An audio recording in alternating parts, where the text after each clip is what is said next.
Right, you're gonna hear me twice if you hear me at all right now. Actually, no, you're not, because I can just mute it here, but I'm gonna hear myself.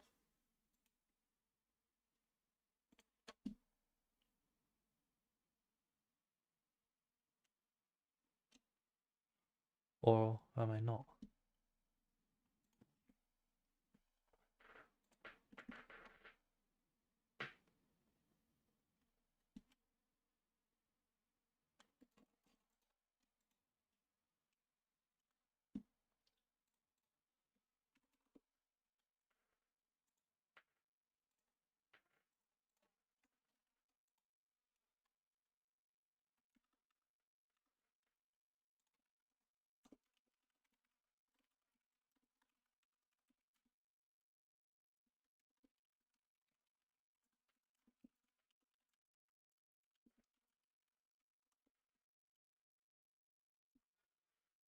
Okay.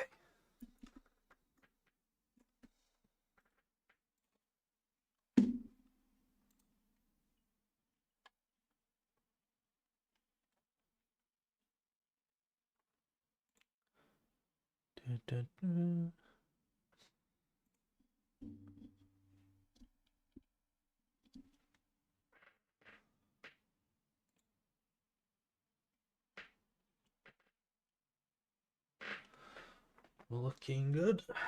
Everything looks good so far. Ooh, I know what I wanted to do. I wanted to add. No, wait. Source. Add.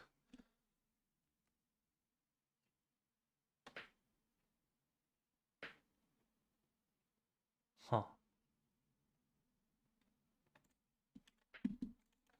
Let's Google it.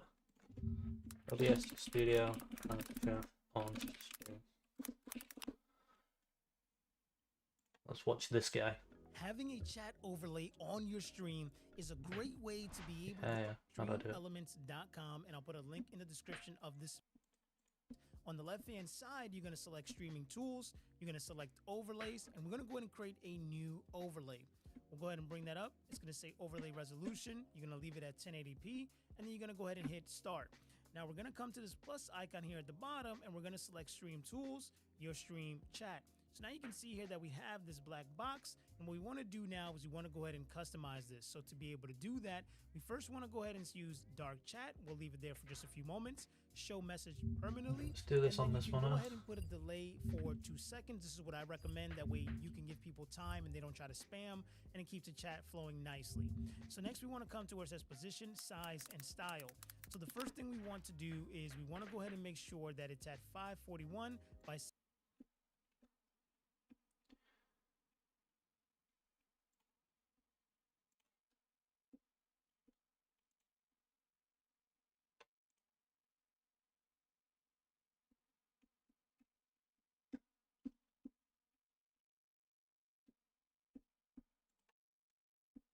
Okay.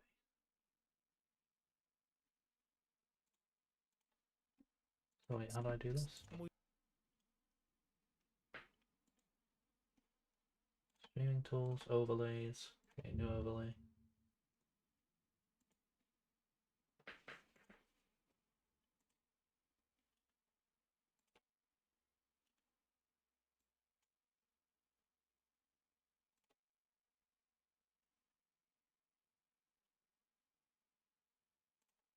There you go.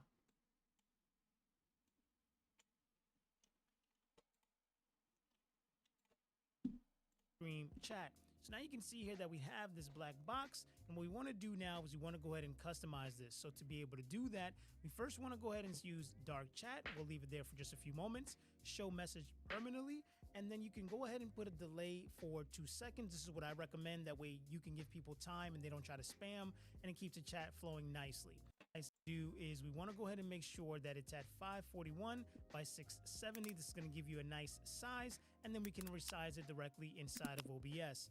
Then we want to come to where it says text settings. We're first going to go ahead and enable the custom font. We're going to name this. Oh, why is my 541.0px? There you go. What else? we want to do is we want to 670.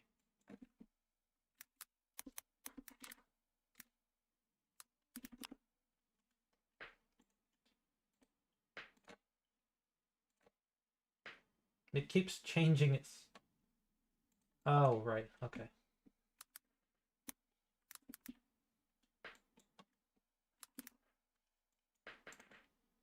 Got it.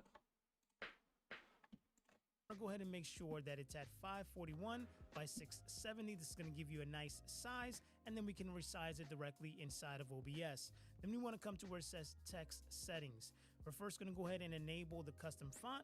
We're going to name this Impact, and that's going to give us a nice bold, easy to read. And then we're going to check this color, and we're going to make it white. Okay, and then from there,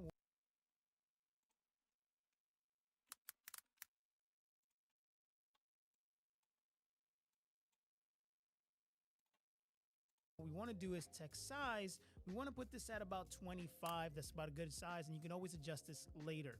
So now that we have that in place, we want to go ahead and hit save. And once you hit save, you're going to name this overlay chat. You're going to hit save. And now what we want to do is we want to grab this paper clip. And we'll come back here to Stream Elements in just a few seconds because there is one setting that we need to adjust before finalizing everything. So we'll come back to OBS Studio. We'll come to the scene where we want to go ahead and add this chat. Okay, and you can see I have the chat here. So I'll delete this one here for the moment. And then what we want to do is we want to go ahead and use the plus icon. We want to come to browser source. We want to name this chat. You'll simply select OK. And now here where it says URL, we're going to go ahead and paste the link that we just went ahead and copied from Stream Elements. Then for the width, we're going to do 1920, okay, by 1080. And then you're going to press OK. And you're going to see here that the chat is going to go ahead and come up here for this black box. Wait, I need this to be... Now what we want to do is we want to position this where you're going to want... What's the width of 2560? I don't want 1920 by 1080, I've got a 1440p monitor. Okay. Your chat, and we want to go ahead and test this. So if you've gone ahead and come to settings inside your OBS Studio and you've connected your Twitch account, then you should have a chat option pulled up just like this. If you don't, you can go ahead and do this directly on the Twitch app as well. So we're going to say this is a test just to make sure everything is working.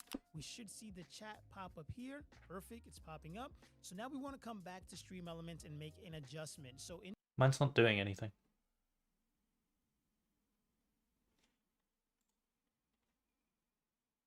Oh, there you go. inside of Stream Elements, we're going to come now and make the chat transparent. That way, this black border is not blocking anything on your stream. So to be able to make this transparent, we're going to come to settings, and where it says dark chat, you're going to select custom. Once you do that, you're going to see here that it's going to go ahead and adjust. Now, I want to go ahead and make the size of this text a little bit bigger. So I'm going to go ahead and use 30. It's going to give it a nice size. And the beautiful thing is once you hit save, it's going to automatically update inside of OBS Studio. So let's go ahead and come back to OBS. We can go ahead and do another test. This.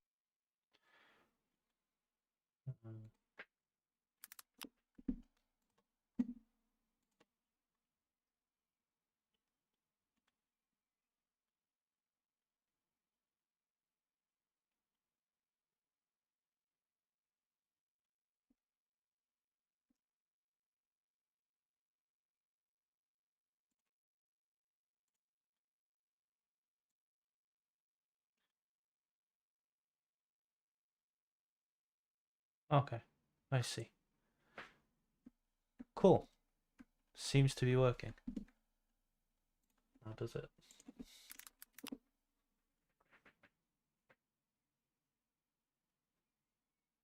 Alright, nice. Now let's do...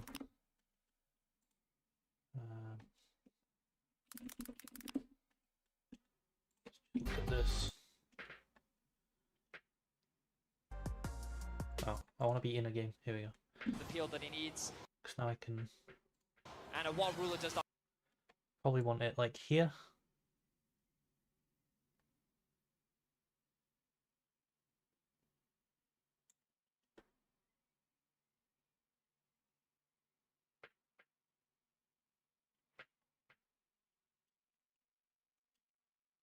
Where's the least intrusive place to put the chat?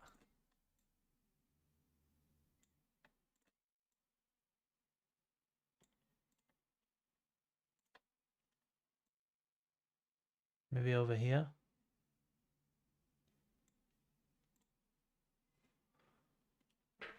We'll go with that for now. We'll go with that for now. But I'll probably end up moving it around. But alright, we're ready to go. We are ready to go.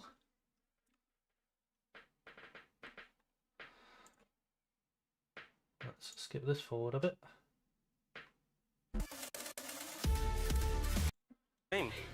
Also, money. Everybody loves. Put it on top of the black bars on the side. Which black bars?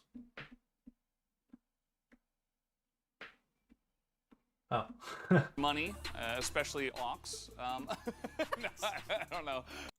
If the rework... Very Yumi? Is it? So if that actually ends up coming true... Oh, I want to see the Hey, so it's here. intro cinematic. Wednesday, we are back on the other side. These are always great on LCK.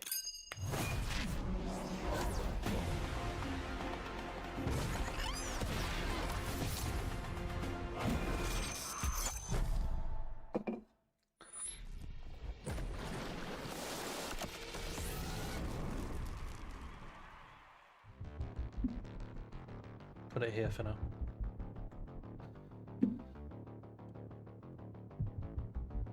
Oh, it's the same one as Spring. This is the same as Spring, right?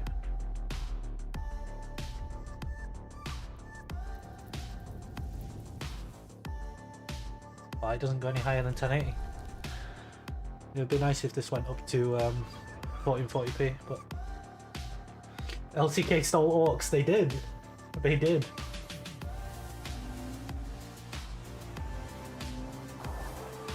Oh, it is new, because Teddy's on Sandbox now, which is pretty hype. LCK rarely ever makes mid-season roster changes, but we've got Sandbox Teddy now.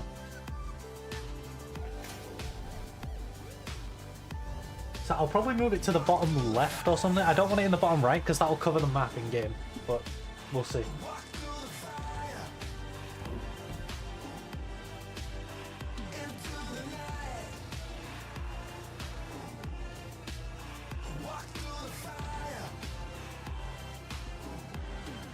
I really hope Damwon do well.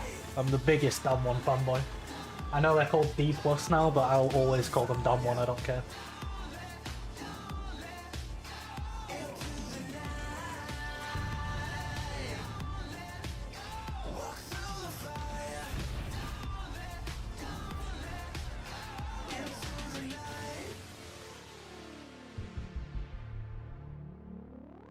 That is what happened to Damwon, yeah, they became D+.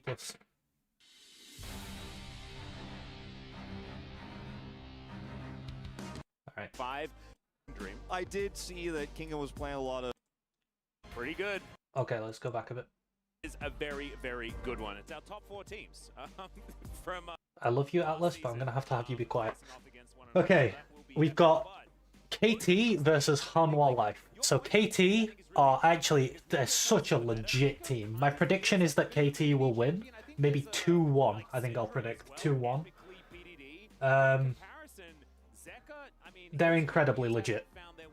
Keen is insane, and no one on KT is bad. The worst player is probably Cuz. He has some moments where it's a bit iffy. On the other hand, Hanwha Life, they have the top mid from the world champion DRX team. They have Zeka and Kingen. They also have Viper. They are a stacked roster. The problems they have come from their jungle support. Sometimes Zeka's a bit shit. Kingen's reasonably solid. Viper is incredible. But Clid and Life are... Nah, they're kind of griefing. Okay, into draft. Let's see what we see. So my red side bans are Milio, Cassante, Gragas. And if it was against T1, I would swap maybe Gragas for Caitlyn. Vi band on 1 indicates Zeri B1, I think. I think that's what they're showing that they want. Milio band on red side, as we said. Respond on chance to draft. Oh, okay, I'll respond once I end the draft analysis. Maokai, yet again, point and click lockdown, and they ban the Zeri. So they read that they want Zeri B1. Now this leaves open Cassante and Gragas. These two things are both open, going into B1. Because right now, this looks like every single game in Challengers and most games in the LPL. No surprises here in terms of what the priority is. That final ban on blue side sometimes can... Lucian ban. Okay, so either Gragas or Cassante are going to be open on one, so I think what you do as red now is you ban neither and you trade. Because otherwise, you don't get anything in response. I think you want... There you go, Nico ban. So I think it should be Gragas or Cassante on one, and then it should be Gragas or Cassante on two, plus... I'm not sure what's open. We'll have to see what teams are putting prio on. This is the first game. Let's move chat into the middle for now.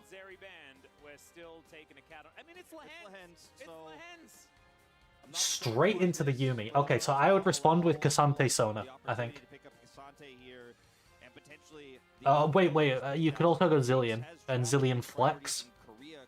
Oh, Cassante Zilean is really sick, because you're flexing it. I would go Cassante Zilean on 1-2. Twitch? Are they going Twitch Sona? Are they going Twitch Lulu? I mean, Twitch Lulu's fine. Aphelios. Okay, Aphelios is good with Sona or Soraka. I mean, they will probably just go Lulu because it's the standard, but I think against Yumi you have much more freedom to pick like Soraka or Sona. But if you don't take, yeah, I think what, okay, Wukong. Well, now you just go Gragas Cassante, I think. You might want to go Gragas ADC and then ban Cassante in second rotation, because they're going to want to pick support on 3, I think. Annie? Here in Korea in Challenger or not, it has been very strong. But Annie being Interesting. considered here for BDD, certainly a whole lot of comfort there, and then we can pick up an 80 carry. Will we see... I don't think Zeka... Oh, Annie actually... Purely because he's playing against Zeka, Annie has really good matchups into what Zeka plays. Now, Neela... Okay, Neela's very, very good into the Wukong, and Aphelios is a low-range 80 carry, so it's not too bad, but it's too hard to pick early. Now, Ezreal... also very, very good into the Aphelios. I like the Ezreal here. I don't know what you can pick on support that will now make Aphelios win into Yumi Ezreal. I don't think you can. So I think this is a really good Ezreal here, actually. Ari, okay. Cassante should get banned by blue. Although, I guess they could R5 top. That's probably the best thing to do. I think blue should just target supports. Yeah, ban Zilean Sona. Or Soraka, Zilean. I think Zilean is the best support they can go for sure. Like, speeding up the Wukong, speeding up the Aphelios so he can actually get in to hit people. Zilean ulting the Aphelios if he gets Annie ulted. I think Zilean is probably the best pick. So I'd ban that. Sona, also pretty good. Make some ignore Ezreal poke. Soraka, somewhat good. I think Sona's better. They're banning Lulu. I really think Zilean is an insane pick on 4 here. On R4. Complicated here now in this final ban for HLE. But I think the Viego is definitely a strong option here for Cuz. Sejuani, also a very strong option right now in this meta with the Annie. You have a lot of lockdown CC. Gonna move this a bit. I like it here. Still figuring out where I want to put my chat in these things. Kha'Zix ban. I don't think Kha'Zix is that good for KT. So they're banning Jax. It's one of Keen's best champions. Keen is their best player. He's going to be blinding top, most likely. It's going to be support on R4, and then top plus jungle on 4-5. Ezreal feeling like a pretty cool pick right now. Yeah.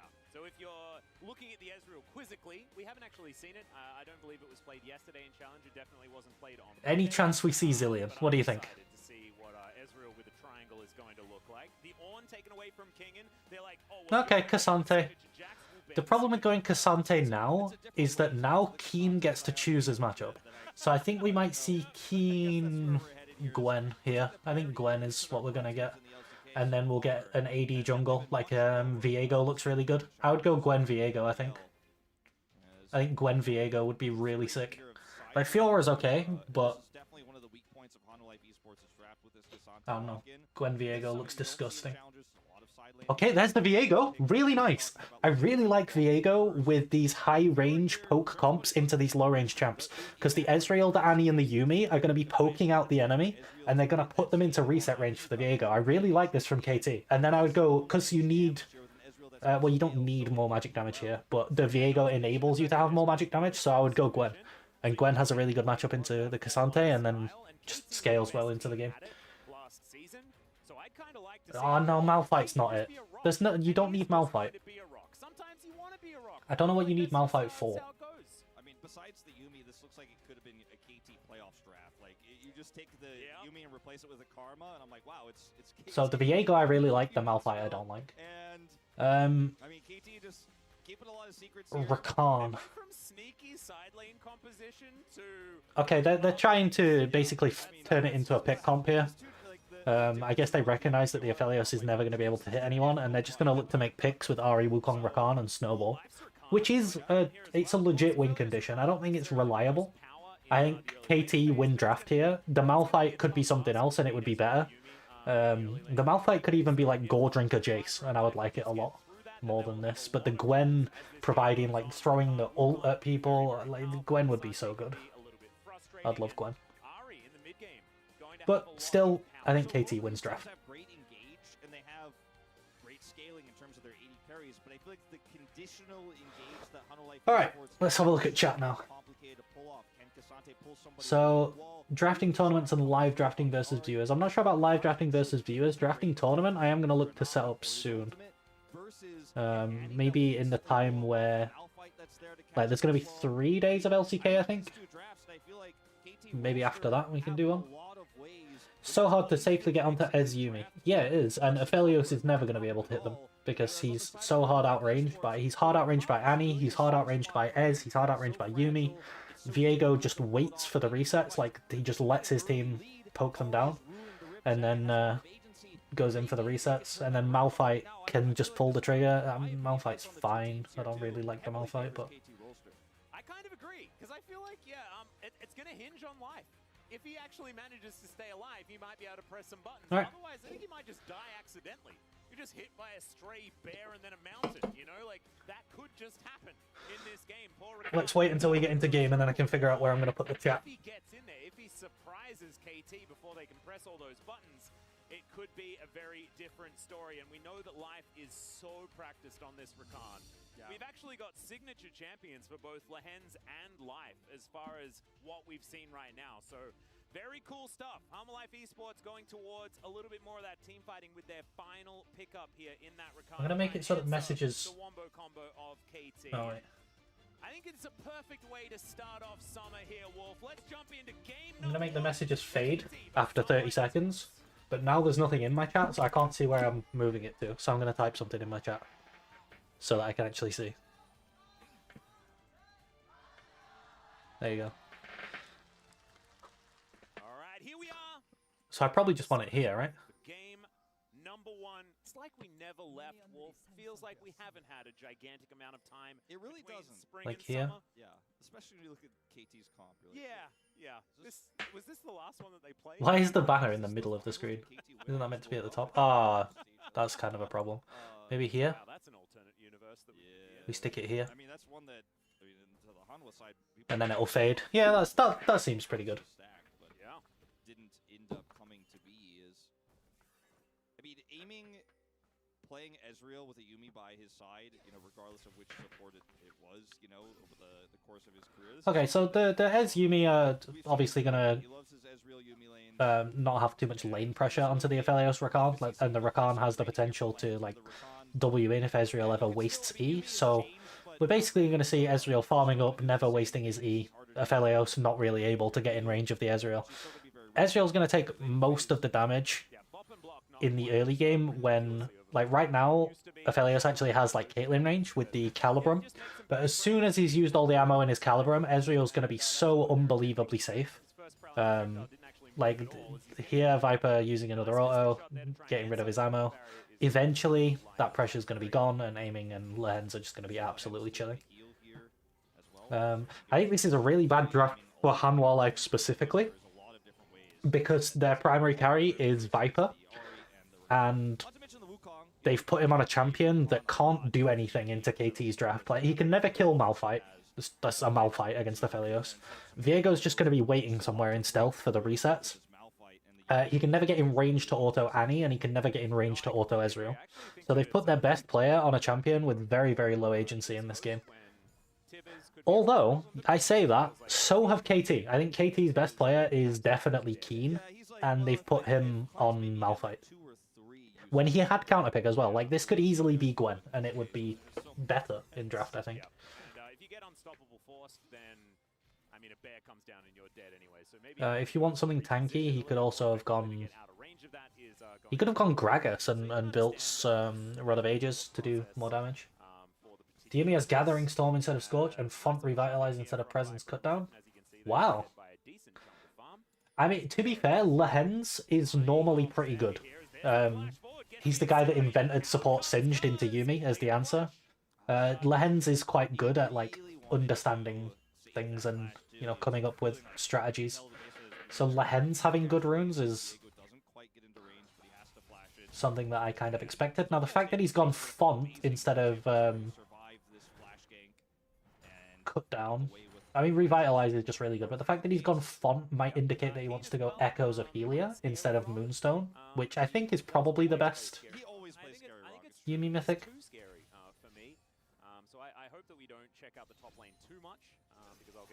Yeah, so as you see, as long as aiming has E, the Rakan can't really do anything. But if he ever wasted E, like if E was on cooldown there, that's pretty deadly. Viper's now out of Calibrum ammo. He's gonna hold on to. Oh no, he's not. I thought he would hold on to it so that he can use the Q and then switch guns, but yeah, he didn't use that. But now Ezreal's a lot safer. So Viper's built up a decent CS lead using that pressure from the Calibrum range. He no longer has that, so aiming's kind of chilling now.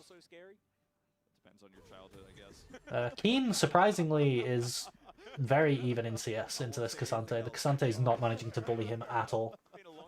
If he collects this wave, he'll be down 1 CS. Right? 2, 6... No, he'll be down 3 CS, but, you know, down 3 CS at 5 minutes as Malphite. Not bad at all. Don't love the Rakan here, I just don't think he can ever do anything. Yeah, I mean, they've made their game plan. We will make picks with Ahri, Wukong, Rakan early, and we will snowball. And if we don't snowball really hard, we'll lose. And since they already had the Aphelios not being able to do much dynamic, I think that's fine. Now, Cuz does this sometimes. So Cuz could just be doing his Krugs, but sometimes he will just be places where he can die. Like, as KT here, I think you want as little activity as possible, because you are just going to outscale. So they saw that Life roamed, so they're looking for a trade onto Viper. They end up using the exhaust. I don't think there's any way of really punishing them not having the exhaust. Kingen going for a proxy recall. I like this, actually. This is really good from Kingen. So he saw that Viego is bot side, and he knows, obviously, Yumi's not going to be there. He sees Annie in mid, so he's going to go for a proxy, and then he's going to base, and he's going to come back to a really good wave state. That's really good by Kingen. Because now if Keen recalls... Oh, actually, yeah, Keen just walks into the wave and takes it, and now they both recall and get a neutral wave state. But Kingen's going to be there first. Wait, why did he TP? What's the point of proxying if you're just going to TP? See, Kingen gets it. Oh no, Keen, sorry. But now Keen's going to TP. So I don't know, both top laners use their TP when I think they could both just not use their TP. And like, have TP to do something. I think they both just TP'd for like 3 minions. Yeah, I would agree. And I actually think that a lot of it wasn't necessarily individual, but they didn't quite have the synergy down just yet, right?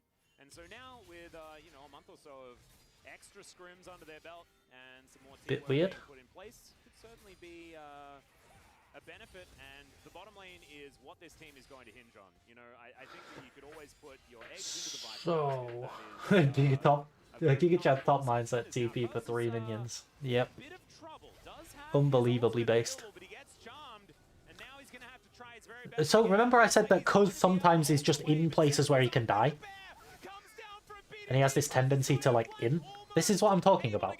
Why is he there? Like, There's just no reason for it. He could just be clearing his own topside here. It's so weird, but, you know, that's the Cuz Gaming. That's Cuz Gaming.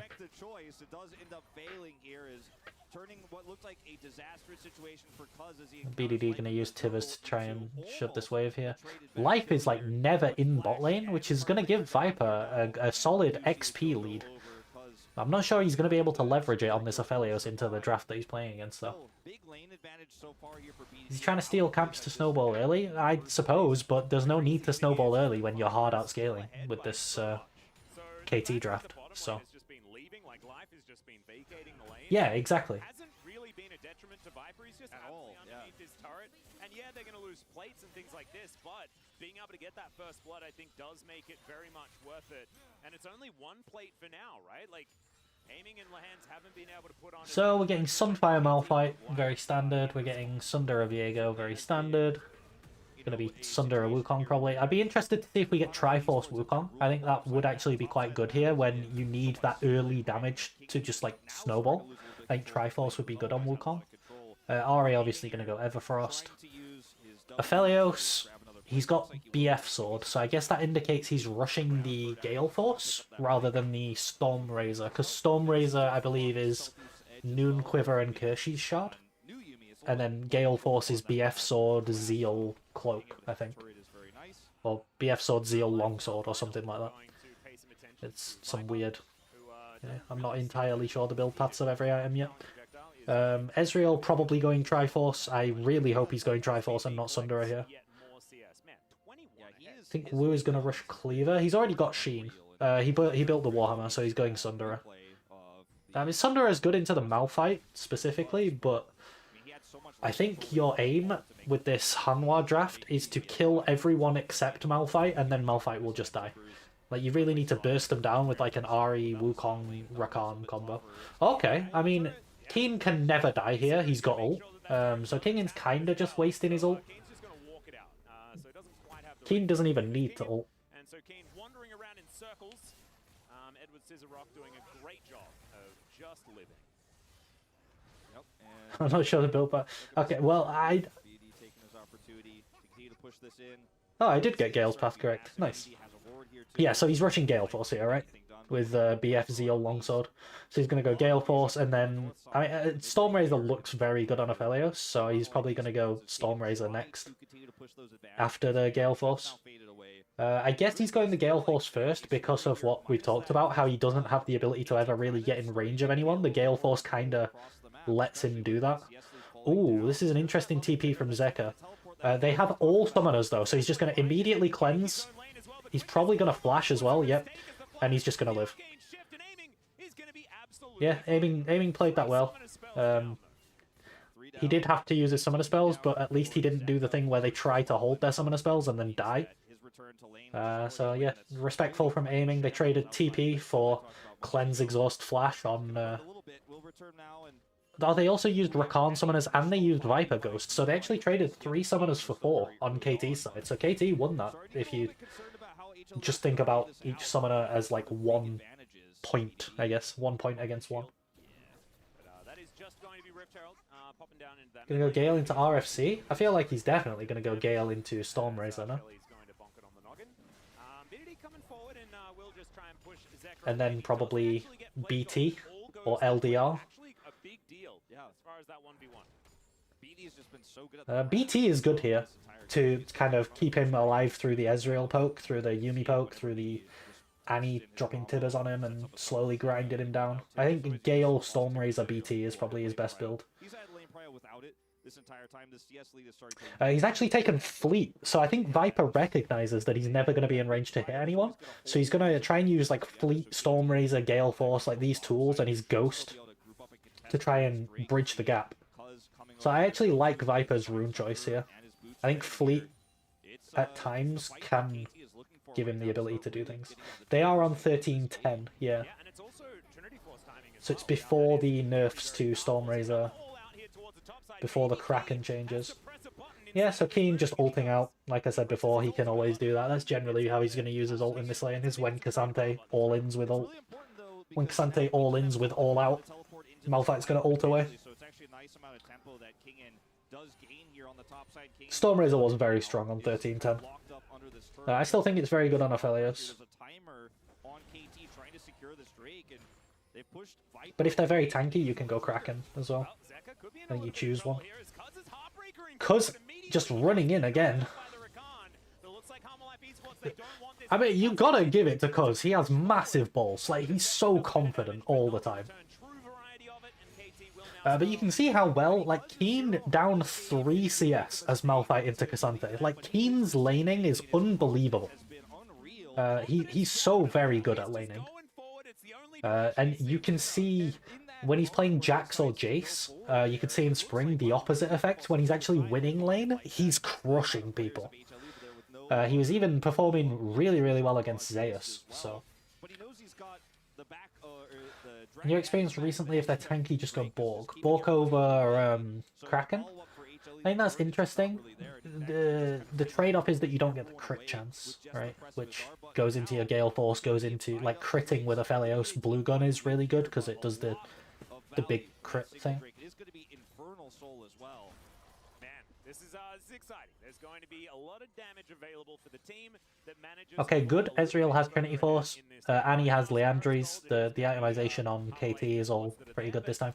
Yumi is going Echoes of Helia, and she does have Font of Life, so that's really nice. So the Font, I think whenever you go Echoes of Helia, if your champion can proc Font of Life, you should go Font of Life. Because it just gives you more Helia procs. So Lahen's really good from him. Alright, we've got a lane swap because Herald's about to spawn. Drake is dead. Both of these top lane... Oh wait, actually Kingen has gotten a TP advantage somehow. I didn't actually see how that happened. But Kingen can potentially look to push a wave. If now Kingen just ignored Keen, he could just kill the wave, right? Ignoring Keen, and then run around behind the tower and proxy. Keen's actually beating him down, what the hell? Is Keen gonna run up to the Herald? I think Keen's gonna walk to the Herald. So what's Kingen's plan? He's basing. Does he have item spike or something? Is he gonna walk from base? I guess Keen just called his blood. No, yeah, Keen goes back for the wave. This is gonna be Hanwha's Herald. They have 5 people topside. But Keen's just gonna trade it for bot tower. Does he have Demolish? He does have Demolish, so Keen's gonna get this turret. Viper's getting top turret though, so Hanwha are still winning this exchange. Bork also helps you kite and has lifesteal on it, so I think missing the crit is generally worth it. That's true. These two things are true. Bork is a really good item, so...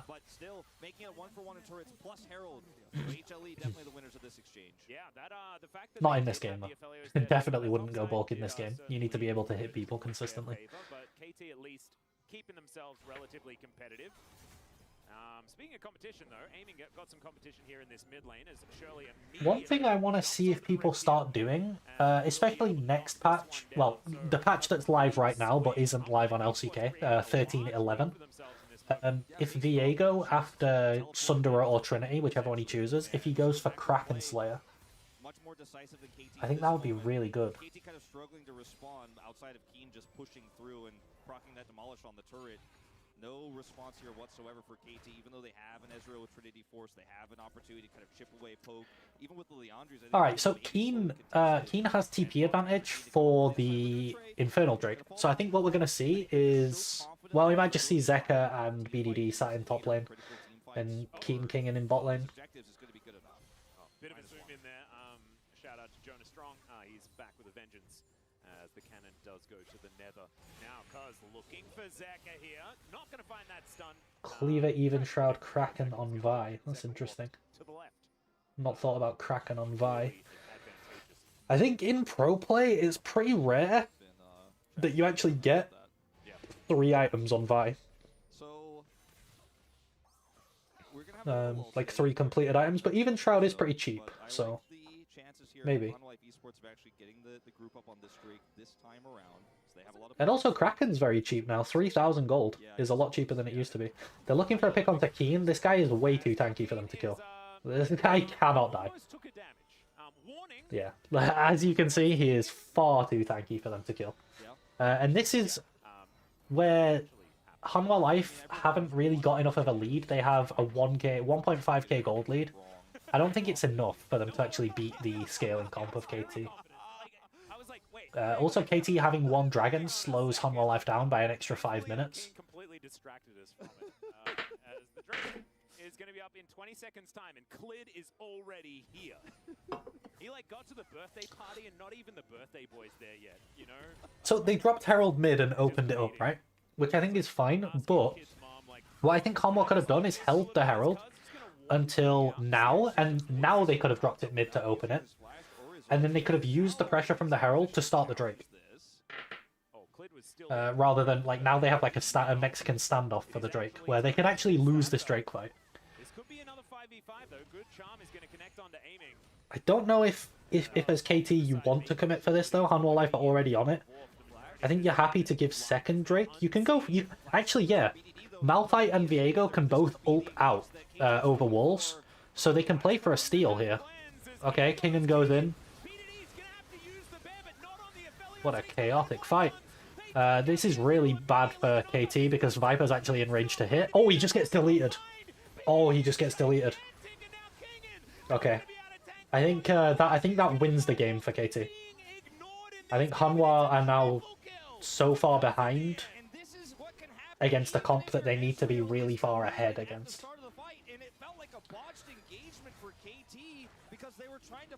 Yeah, it did feel like a botched engagement for KT because aiming gets caught by Kingen's Q flash here, or WQ flash WQ.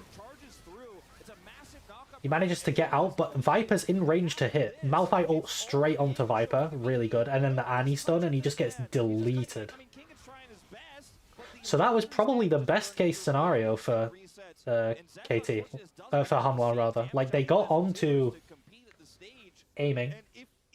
Viper was in range to hit. Still not enough.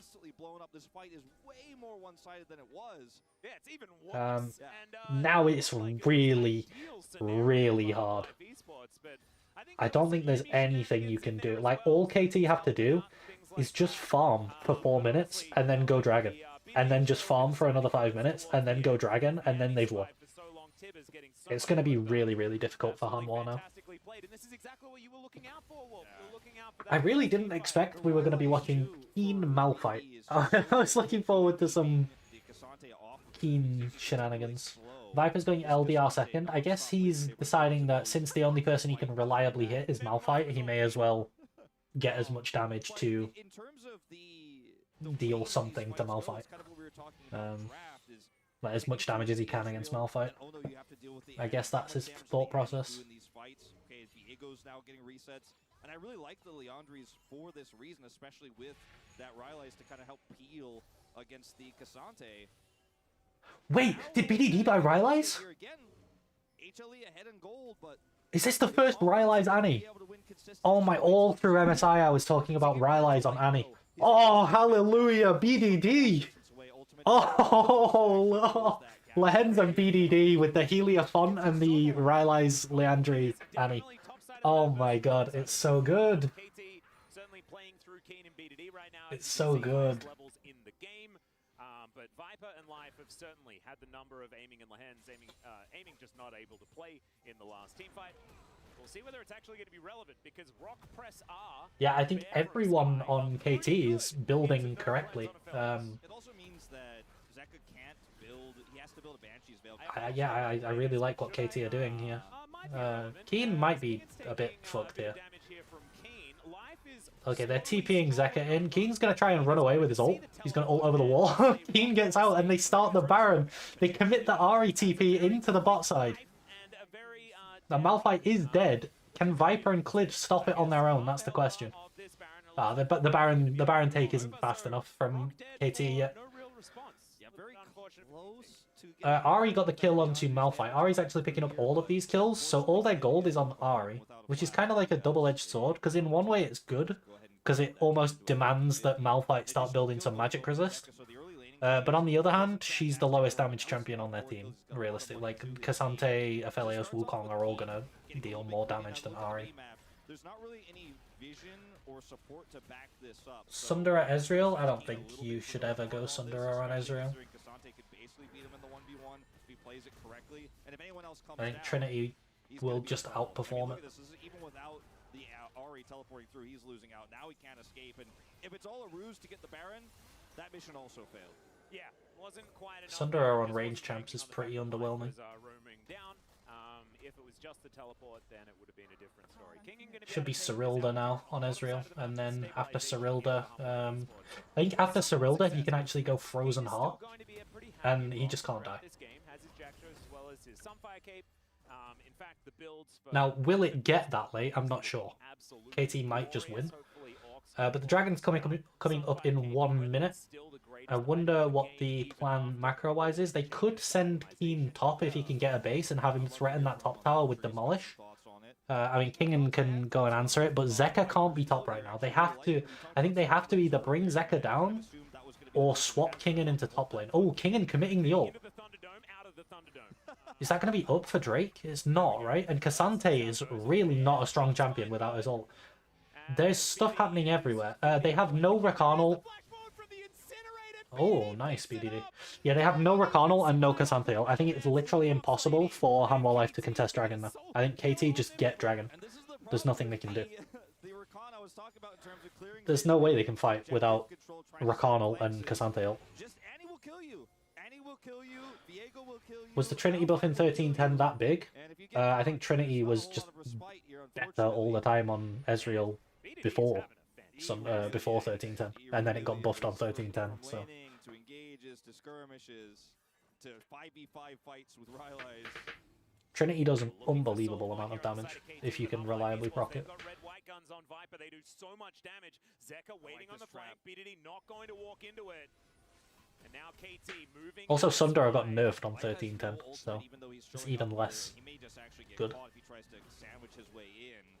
Not that I think it was particularly good before.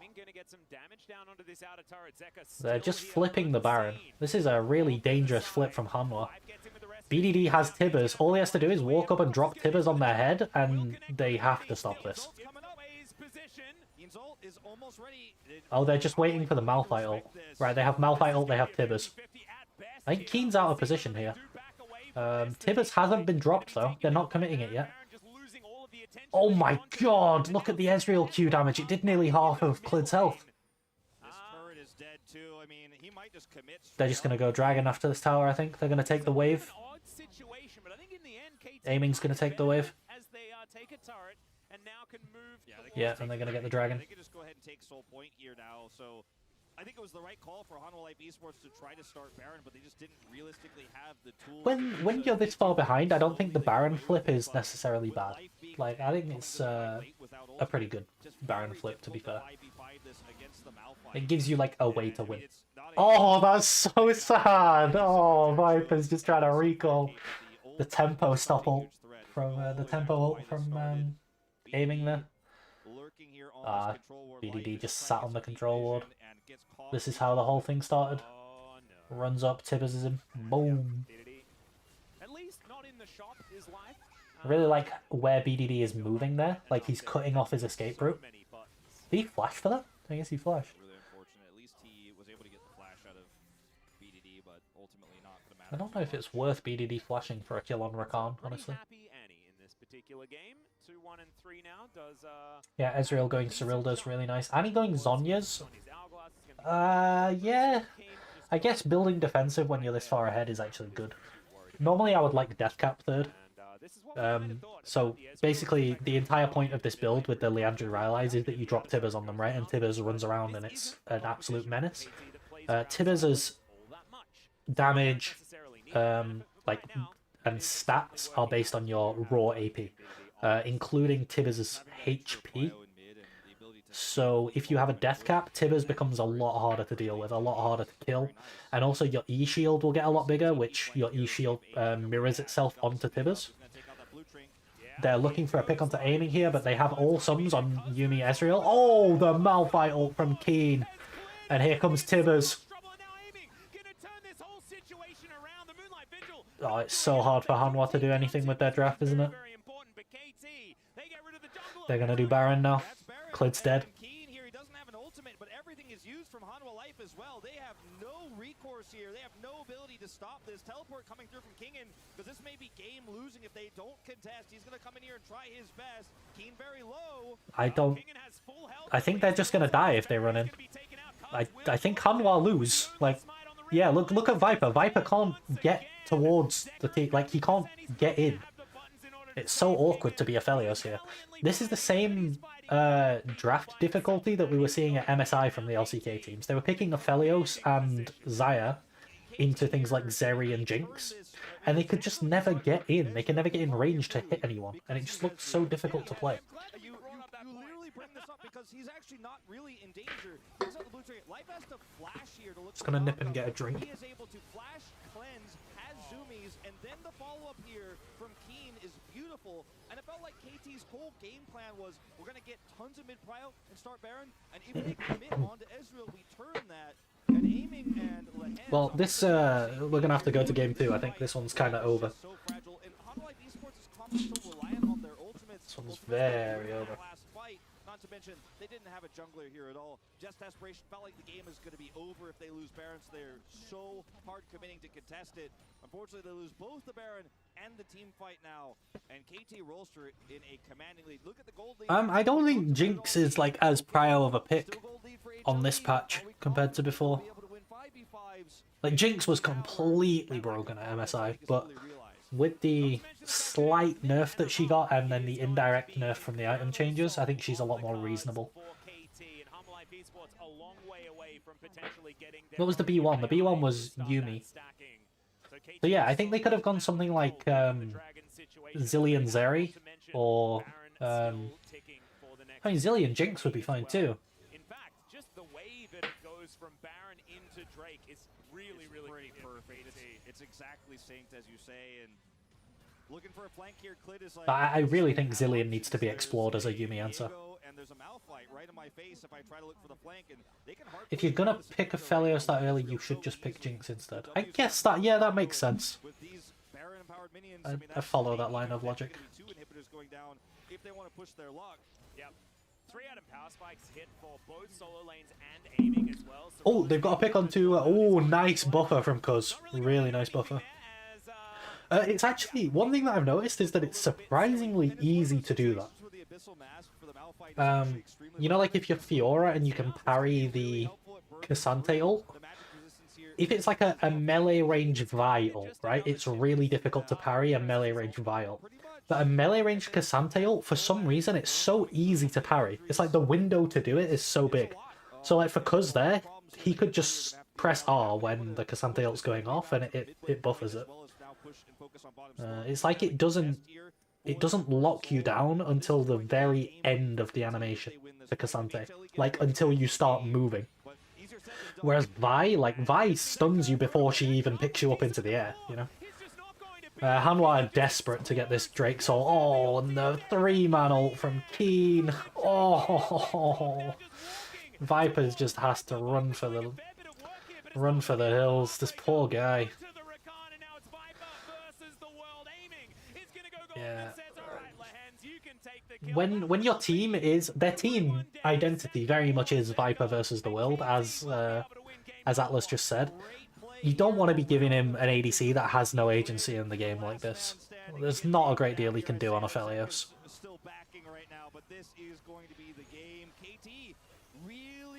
I actually really like the Twitch hover. The Twitch would honestly be so much better than Aphelios. But like Twitch Zillion into Yuumi B1, I don't mind that. Twitch Zillion's good. Alright, GG. KT coming out strong. They look good. Their itemization's really good. Their drafting was pretty solid. I really like that they picked up on the Viego on 4 that I was talking about. Like, I called it. I really like that Viego. Yeah, KT look really good across the board. All their players look good. Wait, no, it's Cuz 100%. I'm like, but what about Keen though? What about that turn? What about the bait from aiming? I think I'm gonna go Cuz actually. I think he had a fantastic game. He was extremely confident. His decision making, his pathing was really good, and I think it's a lot of people looking at BDD for this one, myself included. But I'm Rock all the way, but I don't have a vote. Really nice game from KT. Right, let's skip forward. We'll try and... oops, here we go. We're a little bit too far in. Gut vote, but we were based victory in the Wait, end. who got player of the game? 5 out of 11 voted for top player. Ooh, Keen got it. I think Keen was very good that game. I just feel bad for Viper because HLE looked really awful. Yeah, I mean, a lot of it was the draft. But yeah, they're not. I mean, they beat Damwon in spring, much to my dismay, because I think Damwon were a lot better of a team than Hanwha. They just didn't show up on the one day that they played each other.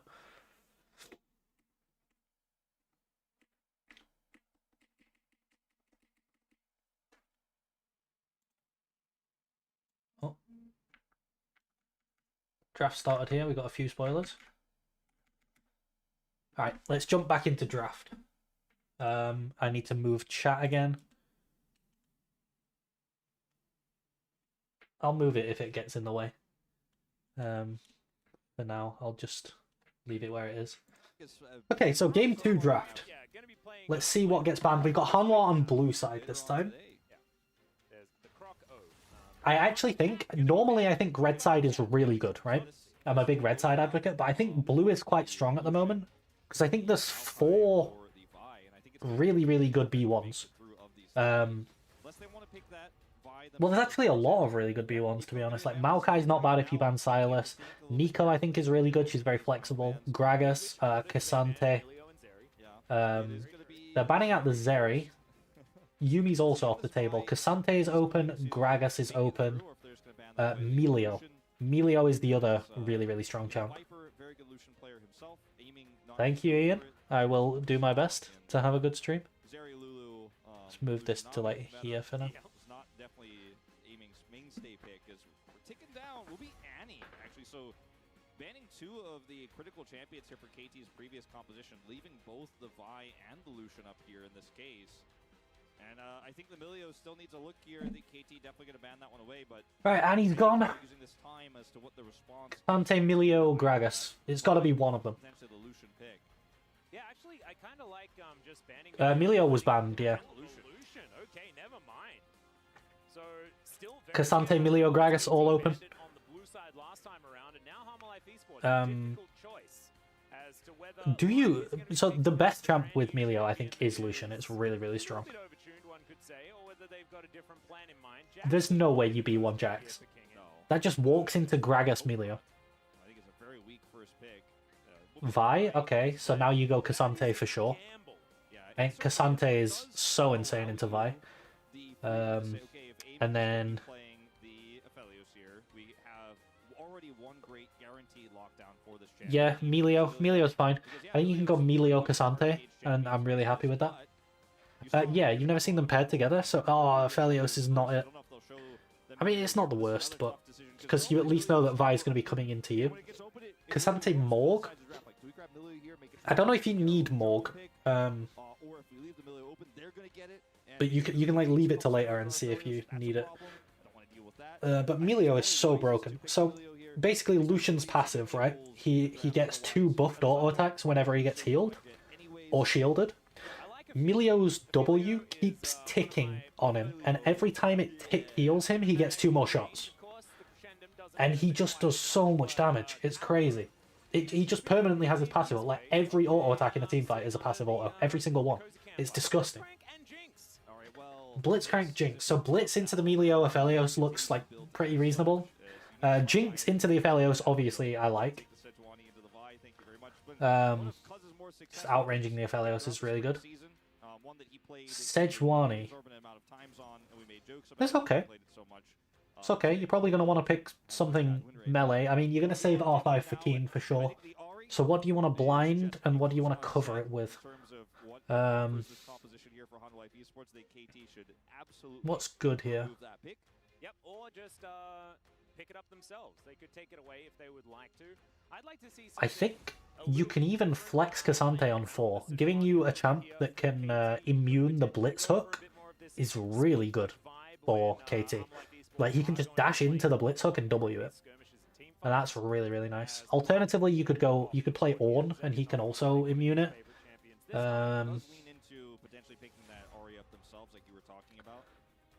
as the Jax is going to be taken away, another one of those split push champions. Fiora, potentially, if we are going to go that way, is KT. Another one to look at here, but they could also. I think you want to pick mid, or at least something that can mid on 4. That's why I think Cassante is good. If they're planning on picking up the Ahri here, maybe And then give Keen counter pick, because Keen is so incredible. Tool you're going to have in a 5v5 fight. I wouldn't mind it. Will be the Ahri. I mean, it's just so easy to ban this if you're not going to play it. Yep, and I think that KT, they can then pick a split pusher of some kind and then threaten the Twisted Fate composition if they would like to. BDD special. Something like that. Yeah, 100% agree. Very strong pick right now. And it's one that BDD has been playing a lot in solo queue, as he always does. The Trinity Force, Twisted Fate, is it going to happen? I don't think Twisted Fate on 4, like Twisted Fate blind, would be good. It would be fun. I think if you go Twisted Fate, there's so many things they could pick into it to just have a nice, easy game. Cassante on 4, really good. I like that. I like that. It's exactly what I called for. It's a flex pick, it can block the blitz hook, it can immune the vial. Yeah, I mean, it is really good. It's really good. For BDD here against Zeka's mid lane of choice. Ooh, that could be Zeka's Gragas, of course. You'd prefer not to think about Zeka's Gragas from last season. I don't think it's going to be Zeka's Gragas. I'm hoping for a King in Gragas, absolutely. The only issue KT have is they don't really have any reliable way of killing this Jinx. Raphelios can't really reach her. Malzahar. You do not want to play Malzahar into Cassante.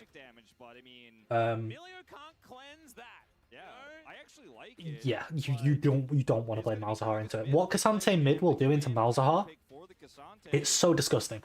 He'll, on purpose, walk into every single Malzahar E, so it will never kill the wave. So Malzahar never gets wave shoved, but also his E target dying gives him mana back. So Malzahar will go really quick. Oh, that's such a good Kayle! Kayle is so good into Gwen.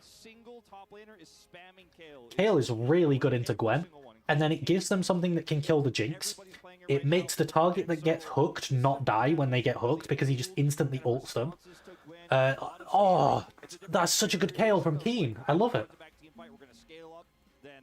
Oh, the Kayle gets even more range from the Melio as well. Oh my god, it's such a good Kayle. Well, I really like KT's drafting overall. KT are doing really cool things in draft.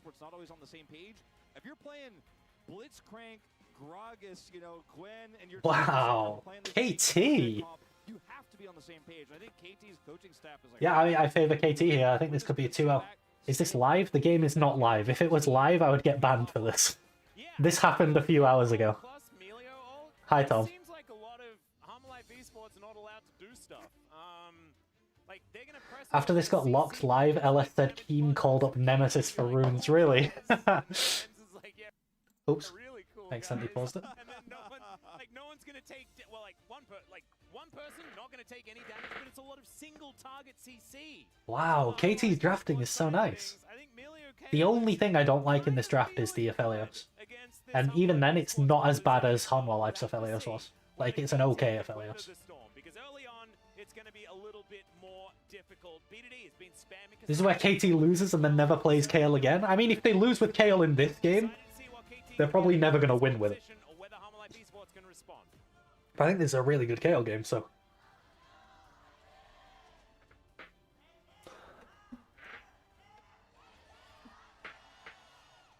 I don't know whether we're on the KT side, but it certainly sounds like KT fans are a little bit louder here in Lowell Park. We'll see whether Put the chat back over there. Win this game and fire up the fans because it's feeling a little bit.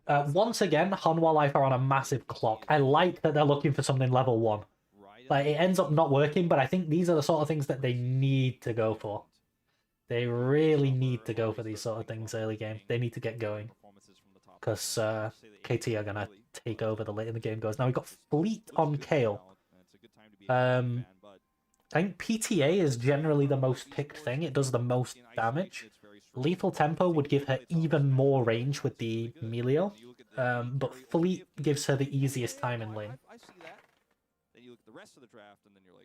everything you were saying, the single target being so easily denied by the Melio, the Kale ult, feels a little bit less great here. And it feels like KT have come into this I think it's really strange that Jinx didn't go Cole. I think it's a really free Cole game for Jinx. There's no way Aphelios Melio can ever really do anything to her, so you would just freely get the gold from Cole. In the LCK pretty much since Khan left, it feels like. And this is not one of those things where it's like, oh, this is a really niche pick. Everybody's playing it right now, but he's the first one to do it, right? And you trust that in his first game of it this season, he's going to play it well. You know, when Keen brings these picks out, even the So we've got Vi pathing towards Kale, Sejuani pathing away from Kale. So Kale's going to be quite vulnerable. So, okay. One thing I want to see if Keen can do here is he needs to take trades in ways that makes Gwen Q the wave. This is part of why Kale is so good into Gwen.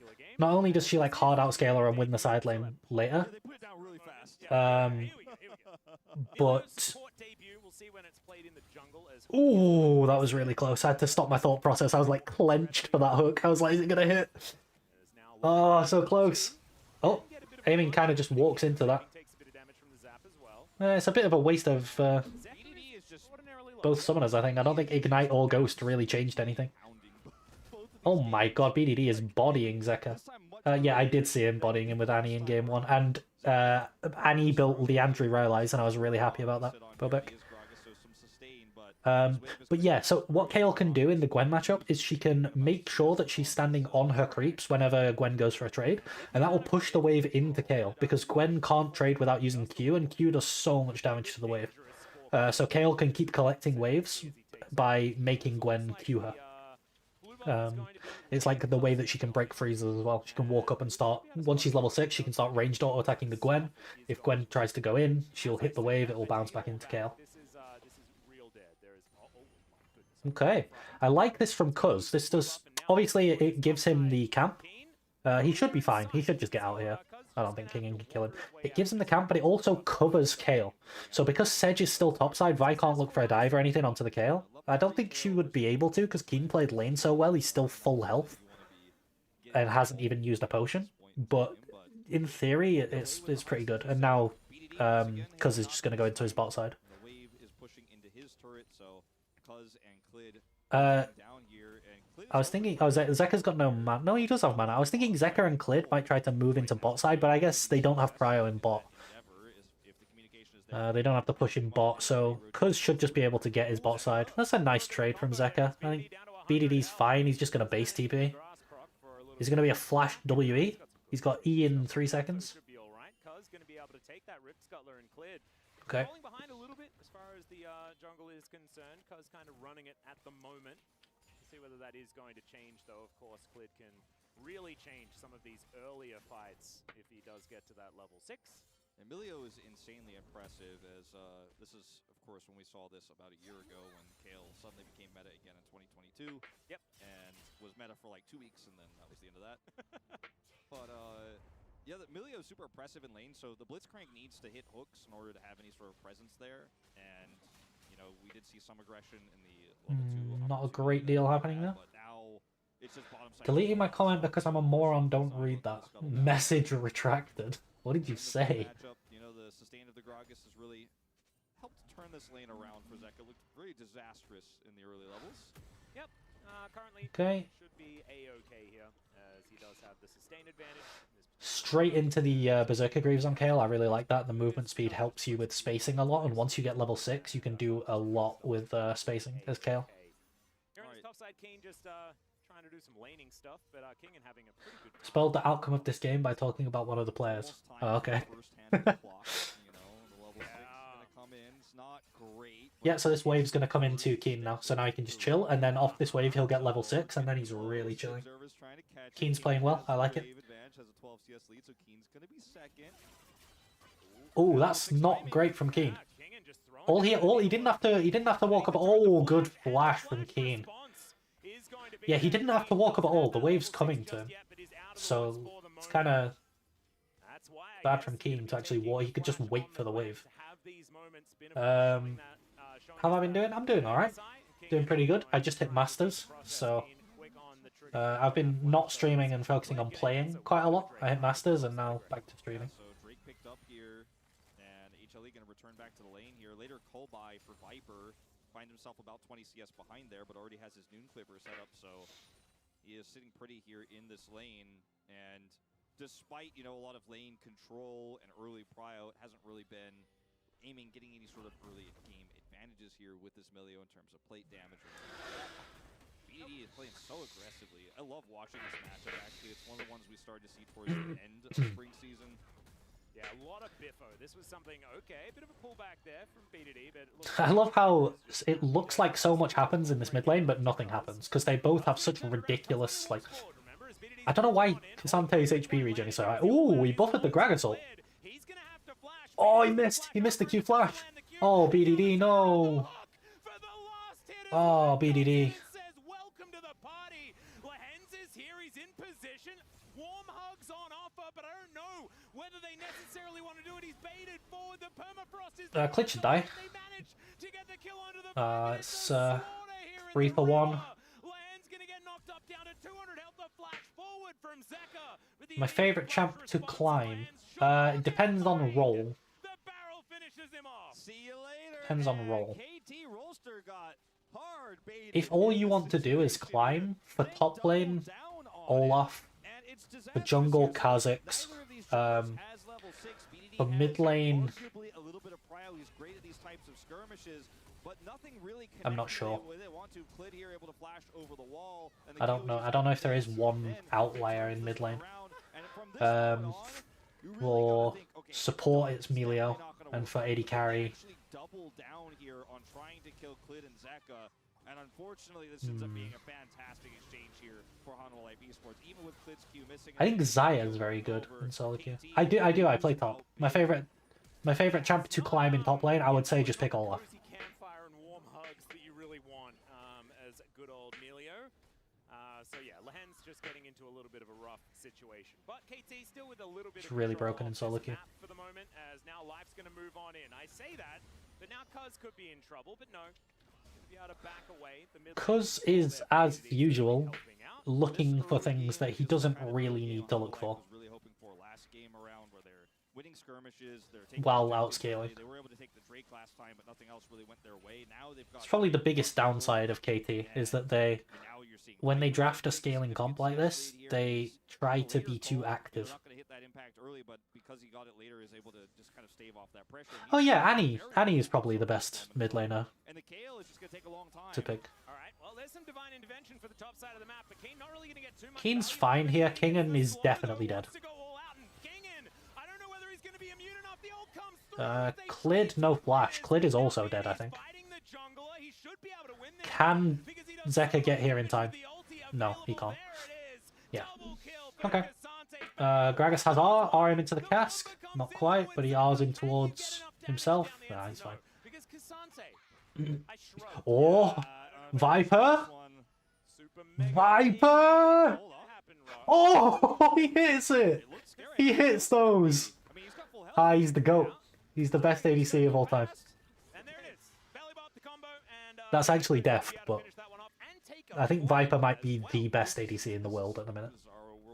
He's really good. Is he the Viper or Ruler?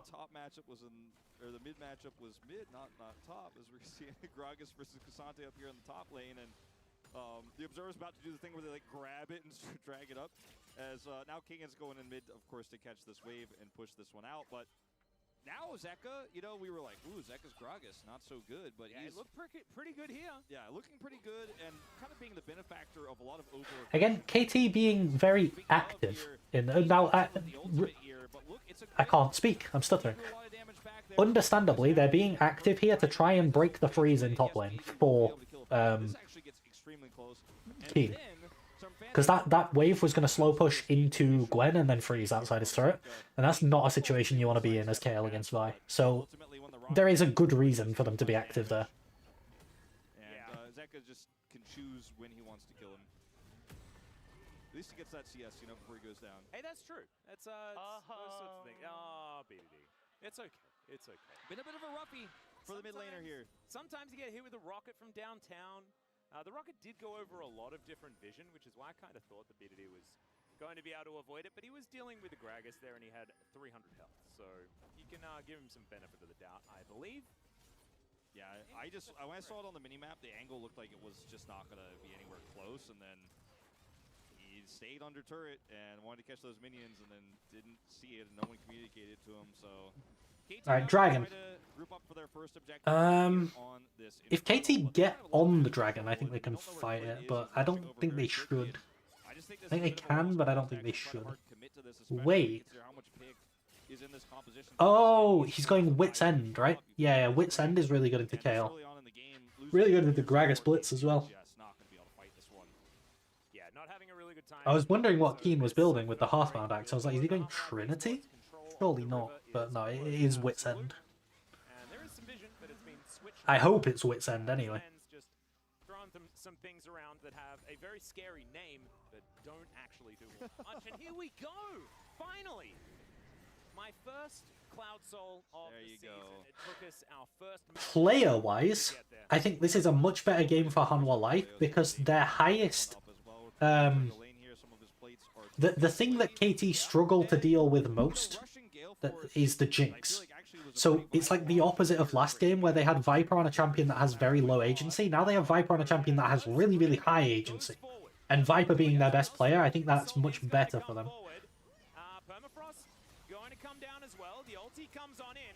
That's a dead coast to Rocket. Boom!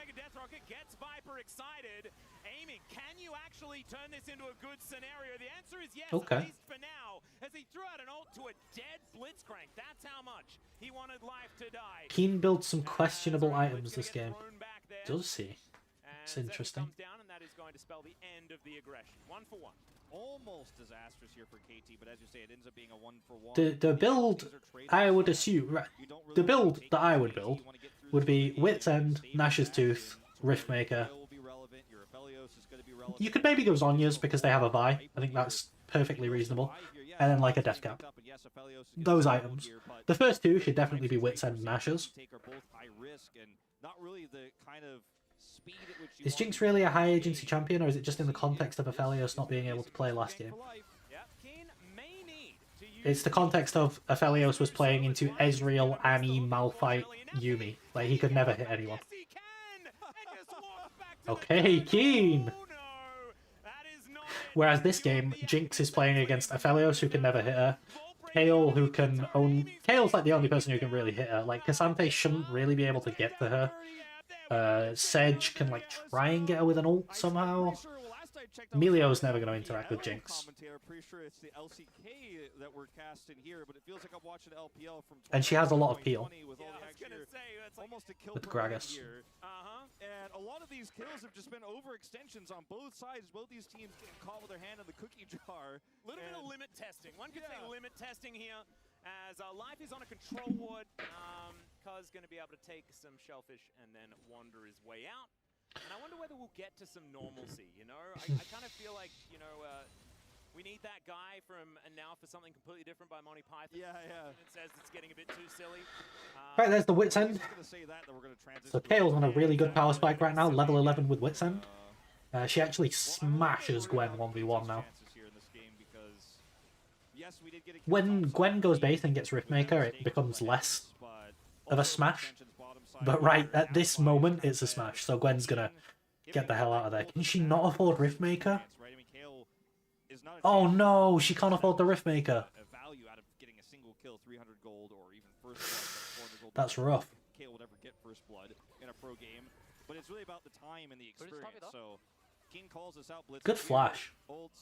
Really early flash. Dodges the hook, and now Blitz is just dead. And I got him. I got Blitz. Wow. I'm all right. And then down here, dropping Aphelios to grab turret aggro, stay for one extra. Got the root out of the Viking. Oh, there's another Viking. Oh, he's just dead. A little bit tough to pull this one off if you don't get out of turret aggro range. Unfortunately, aiming just botching that there. Okay. It early with the crescendum turret, but then not getting out of the aggro range. I followed LCK a lot last split as well. Yeah, I always watch LCK. I'm a big LCK fan. Not have watched that one again. As side lanes in control here by Hanwha Life Esports, they managed to take. LCK was really interesting for most of the split because Keria was inventing the meta. What I think of Life, I think he's a bit of a griefer. So is Clid. And in game number 1, they were ahead for the And Zeka sometimes is a griefer. Zeka's sometimes really good, and then other times he's completely awful. Kingen is pretty... I think Kingen is like a worse 369. Like, he's pretty stable. He's not flashy, but he's never... I don't think he was ever really the reason that KT lost anything in spring, right? Viper was unbelievable, given what he was playing with. Like, Viper was so elo held last year. They are set up for this, and they've got a trap they might spring here with this control ward. Yeah, Lehen's coming down, and we'll give away his position, but Keen just very patient alongside Cuz. Kingen's going to come in and spring the trap, though. Okay. Oh, big damage from Kingen. Huge ult. Oh, Helmo Life are going to sweep. That's the word I was looking for. They're going to sweep this fight. Viper's just resetting. He gets another reset off the turret. He probably even kills BDD. Okay. He doesn't get locked down. Oh. Oh, no. That's a disaster. I think Hanwha win now. They convert that into third Drake, and they're so far ahead that KT are not going to be able to stop them getting Soul. I don't think there's any way KT can fight fourth Drake here. I think Hanwha are going to win. We saw the teleport come through from Kingen. He was ready to go. BDD didn't match, didn't have a place where he could actually teleport in freely. Really want to see Viper with Carrier or Beryl. Viper Beryl would be good. You could also just put Viper back with Lehens again. Like, bring back the Griffin bot lane. Put those two with Chovy. Maybe have a little bit of Tarzan jungle, and then just put Keen top lane because Keen's the best. That would be my dream team. Literally 2019 Griffin with Keen. Oh my god. What a team. But once the hook went in onto Keen, it's like, you gotta abort, you gotta back out, and they give up even more than just Soul Point. And the chain CC just so beautiful, because if King gets ult off, then maybe things change there in that moment, but not able to.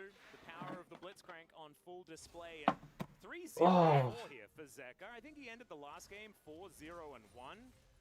So not a bad KDA to begin the season. Okay, so the dragon is spawning in 4 minutes, right? That's the Dragon Soul. That's what KT what Hanwha want to play for. The most effective use of Hanwha's time now is to deny as much as they can from KT. So they want to push in the waves and then run into the jungle and take enemy jungle camps. So here, like, I don't think they can contest this red with just Viper. No one's with him. Life and Clid were both on a reset. Oh, he gets it! Nah, Viper's just the GOAT. Nah, Viper's too good. He actually gets those. Oh man, this guy. This guy. Yeah. Well, I mean, I guess if the timing worked out, I think he might be a bit late. Wow. That would be broken. I haven't Guy's crazy. Steal a red. As far as that is concerned, it looks like it isn't going to be picked up. So never mind, it has to be your own one. Yeah. What a monster. Yeah, I guess it has to be on your own side, yeah. Stolen one in this case. Well, Atlas. Yeah. It's looking like we're going to a game 3, Wolf. It looks like Harmolife Esports should have this one in the bag. And now, we have said that before, and honestly, things did go kind of well for Harmolife Esports in the early game last time around, but the first decisive fight was won by KT. This time around, the first decisive fight definitely won by Harmolife. Oh, they're just going to start up the Baron. Yeah. That's nasty. Just shoot everyone from a really long way away. And look at this, yeah. About as free as you can get. Oh, there's no way in. Oh, it's so nasty. Zeka can Zeka can just zone on his own. It's fine if he dies. Just let him die. Just let him die. No. Okay, they win the fight anyway. I think it was really dangerous that they actually went for that fight. They're like, don't give them the window. I don't think KT are actually strong enough to kill them, to be fair, but you know, the clean play would be just let Zeka die and then take the Baron buff. Right, now you pressure with this Baron, and it almost... The fact that they have Baron leading into Soul, they're going to be sieging with Jinx, and then they're just going to back off and grab Soul, and I don't think there's any way KT can win now. It's really, really hard for KT to win. So far away, I think this game likely ends before he hits 16. It's just looking that way. We're only 21 minutes in. It's not like we're hitting the 30-minute mark or anything like that, but scaling so into much- game 3. Yeah. That's all we're doing. Yeah, I think the clock memes in the chat probably slowing down a little bit right now. Yep, this is Zeka a little bit too far forward here, gets pulled back by BDD's all. No, I don't think he's too far forward. I think that's good. He kept the entire team out of Baron while his team got it. I don't think it's fair to say he was too far forward. Free as you like. I think it was good by And Zeka. you saw, the Cozy Campfire trying to be utilized for that extra range onto the Aphelios. but Good zoning. Didn't really offer too much. And as you can see, total damage. Yeah, they're just going to take all the vision in bot side. They're going to push in bottom mid waves. They're going to siege the turrets with the Baron-empowered siege minions. Not really seeing 5v5 fights, we're just seeing picks, which is what Hanalife's And they're just going to keep dipping in and out of this jungle, making sure there's absolutely no vision for KT. It's going to be damn near impossible to get the Drake Soul denied. Hanwha are going to get Drake Soul and then a Cloud Soul Jinx with Gale Force. You're just never going to touch her. She's going to kill everyone. Too many mythics for this Jinx. It's really unfair, isn't it? Yeah, well, one mini. Because you are allowed to have one. As KT all Light with grouped the up angle? underneath this inner turret. And yeah, aiming. Nah, aiming. Now, I don't have any issues with Keen's build so far, to be fair. Right, though. He just doesn't have the gold to buy anything. Full information. Wait, why is he not finishing the Nashes? He's got a Armor Life Esports. leeching Baron's layer. still available. Zeka Okay, that's an but issue. the rest of his I think you team need to still finish available. Nashes before you get Just Riftmaker. under a minute. I mean, it's not the biggest Baron power play we've ever seen. It's certainly not critical damage here. Nashes KO does so is much damage on Gale. Where there's a level 16 KO, there's a way, and now we're only 2 levels away from that. Is Cuz looking to engage? Oh, the hook onto Emilio! That's the best possible target. He just died. Oh my! That was such a nice cast by Zeka. Oh, they're all dead. Zeka ease him back, yeah. Oh, and now they don't have a wave. He's going to TP mid. They're going to go mid wave. Are they going to end? I think they can end. Zeka with a Only Cassante and Kale. No ults on Kale. I mean, the fight looked pretty doomed before that, but it really Oh, they can end. the game, honestly. I mean, now they're just going to push in to try to kill this Nexus. No level 16 on the cards. I don't know why Zeka didn't come with them. Because if Zeka's with them, he can like tank turret shots. Oh, I guess Emilio respawned. Well, it's so early in the game. It feels like 35 minutes, but it's only 23. The respawn timers are so low. That's an inhibitor down. That is going to be Soul going to Hanwha Life Esports on top of it. So Cloud Soul for already, a Gwyn composition that has a Blitzcrank and a Vi. Feels really nice to be able to press R and run fast and just have that additional movement speed. Yeah, I don't think Viper even needs to get excited anymore. He just presses his ult button and basically getting a reset. He's just waiting here for Lehens. And, I mean, that's instantly the pick you're looking for. But then, aiming gets caught here by the maximum range of the cask. And put exactly where they want him. This is just so disastrous for KT Rolster. I think a lot of this game goes down to, I think some of the stuff we said about this, you could see it even in that fight, like, oh, aiming. Vi is still sacred. Vi is the best champ in the game for us. This game came down to KT just really botching the early game. I think, to be fair, I think KT won draft. I think they just played bad. And it's also exactly what the space was talking about, right? Which is, last game, Viper wasn't allowed to play. This game, Viper's the only one in the bottom lane that's allowed to play outside of Life, who's just like running around doing whatever the heck he robotly wants to. But Viper's again, just both games we've seen the Aphelios versus higher ranged ADC. The same thing we were seeing at MSI. And teams keep doing it. Like, B1Vi simply has no answers. I think all the champs that... the only thing I would change is that you could make Aphelios something that's a bit less vulnerable to Vi here. But, like... Yeah, he really could. Cassante is fine. Sedge is fine. Vi, I don't think Vi is doing that much. The biggest problem is Jinx. No one can touch her. They can just disengage against her ultimate, and then when Keen wants to go in and do that big damage, they just burst him down. He doesn't have, outside of his ultimate, a lot of survivability in these 5v5 fights because there's no other frontline. Cuz is so massively behind. He's 3 levels behind this game.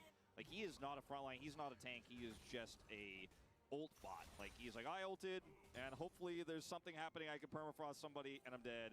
Yeah. And that's it. And also, Vi has been permanently banned in every single game that we've seen. Mid draft terrible early to mid.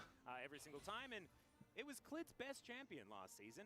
I don't think they need to do anything early to mid. I think the entire reason they're losing is that they tried to do things early to mid. Good time on the Rift right now. I don't know whether necessarily the game has been about Clid, but it is still certainly working out, and the way that this draft was fashioned certainly is a great adaptation here from Harmer Life, utilizing that blue side. Oh, well, therefore.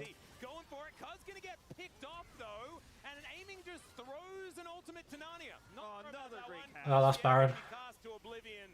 And yeah, I mean, Zeka's actually playing Gragas really well today. Oh! the hook is just gonna barely miss King. It was such a bait and That was so switch. close. Viper's sitting there like, oh no, it would be a shame if they Shurelius'd onto me and kill me, while Life is just sitting there looking for a hook, and then Viper, he does have to flash, but he gets out, he's got Gale Force, and then as soon as he's out, it's like, all right, we just turn on to KT here, and now Baron is taken, TP to the top lane here to take out this. Well, I guess we go game 3. And just push to potentially end the game. I mean, look, all they need is a single pick here, and they've been getting them so consistently. They don't have to end now, but I mean, this game couldn't be more over. It's 12,000. Blue can also human swap to get 2 winning solo lanes.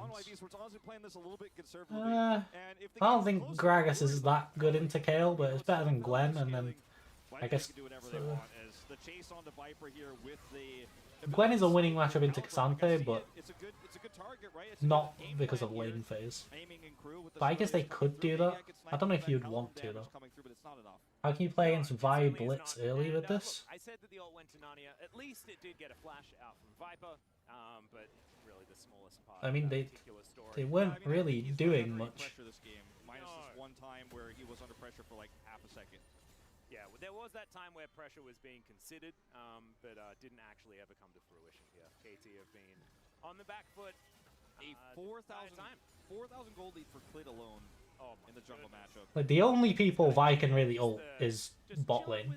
So as long as Cassante Sedge cover bot lane, it's fine. Just having a great time. So, KT, it's gonna take a miracle. They are going to come back in this one. There's that level 16, the most irrelevant level 16 on a KL I've seen in a very long time. That almost did aiming. Kind of crazy that Life was that close, because that looked like a very opportunistic hook. This game is very doomed. Honestly, he might. Yeah, you can see. Trying to get in position. I mean, they're just going to get the mid inhibitor now and siege up this bottom inhibitor turret. As unfortunately, Keen and Cuz have to defend the Nexus turrets against all this pressure. Yeah, Kingen just going to be pushing all these minions towards the KT base, and with the Baron buff, it's going to be really difficult. There is still a minute left on that one as well. Elder's going to be up in a minute. If they would like to, they can prolong this game for a little bit longer, but I think that Life, you just need to grab that 50 gold that's inside the Nexus, and we are going to be moving towards game number 3. Zeka finding a nice little barrel there onto BDD as the cast connects onto aiming. BDD trying to get something. I don't think Gragas bullies Kale that hard. Kale just kind of ignores him. And KT are holding on to the best of their ability, and maybe if they weren't a bajillion gold behind, this could be better, but it is not, because Viper says it's not. That's the double kill. The hook is going to. Is there a huge delay? Well, and there goes the Nexus. Hanwha, bring us to a decider. And Zeka on the Gragas. I don't know. There shouldn't be. I don't have delay turned on. Once again, Clidemption. Oh, back. yeah. Pretty sure I don't have delay turned on. He was making aggressive plays early, and every time it looked like maybe he overextended. Every time it looked like, okay, this is an opportunity for KT. KT tried to punish him, and the first 3 really big skirmishes, KT really dropped the ball and gave over a ton of gold.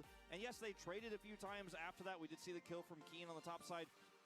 Mostly irrelevant. The hard force attempt bottom side where aiming unfortunately holds all right, too long. it's time for game 3. But I have to say that I think the top side of the map performed extraordinarily well. It's just back to back. It's back.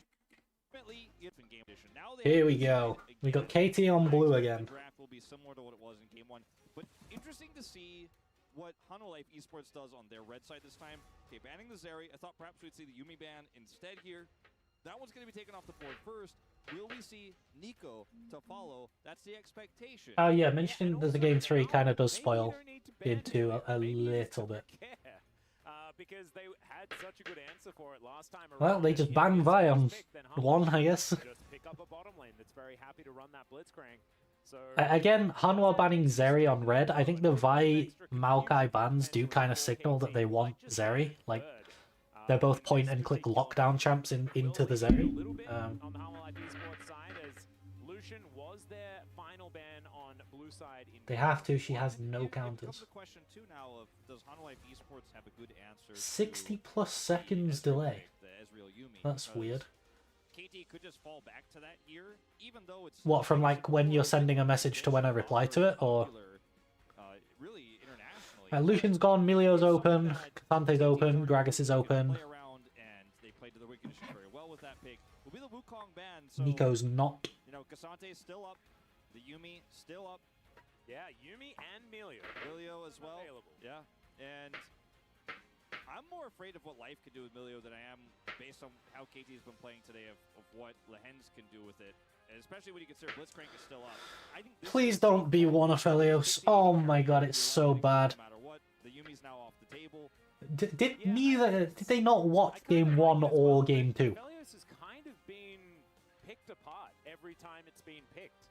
And it hasn't really been the I don't know. power pick that we have seen it capable of being in previous. I love Jinx Milio here, actually. Yeah. Are we Already the range advantage in lane and in team fights, and then you have the Milio range extension. are we on top of watching that. different games? And with the Wukong ban, they've already shown us here, you know, the Lulu pick becomes a lot weaker, but they're going to opt into Zeka's Gragas again, which after the phenomenal performance we saw from I mean, Hanwha are winning draft so far. Jinx Gragas is really good. Annie. I mean, you could do something Annie's pretty cool. You solid. could do like Annie Blitzcrank here, like Lehens popularized at the end of the summer season. He was the Blitzcrank guy, not Life. And, I mean, I'm Oh. not saying that's what it has to be, but it certainly could be. Different way I normally have, yeah, my delay will be higher than normal. I normally have, Especially if you, yeah, you I'll can end and start stream between the series. I'll do it for the Dom one, but it's set to normal latency instead of ultra low latency. Lehens picking Yumi, you That'll have be to why give it's it a delayed. bit of benefit of the doubt. And we'll see what Hummer Life Esports are going to do, because they can just Milio it up if they would like to right now.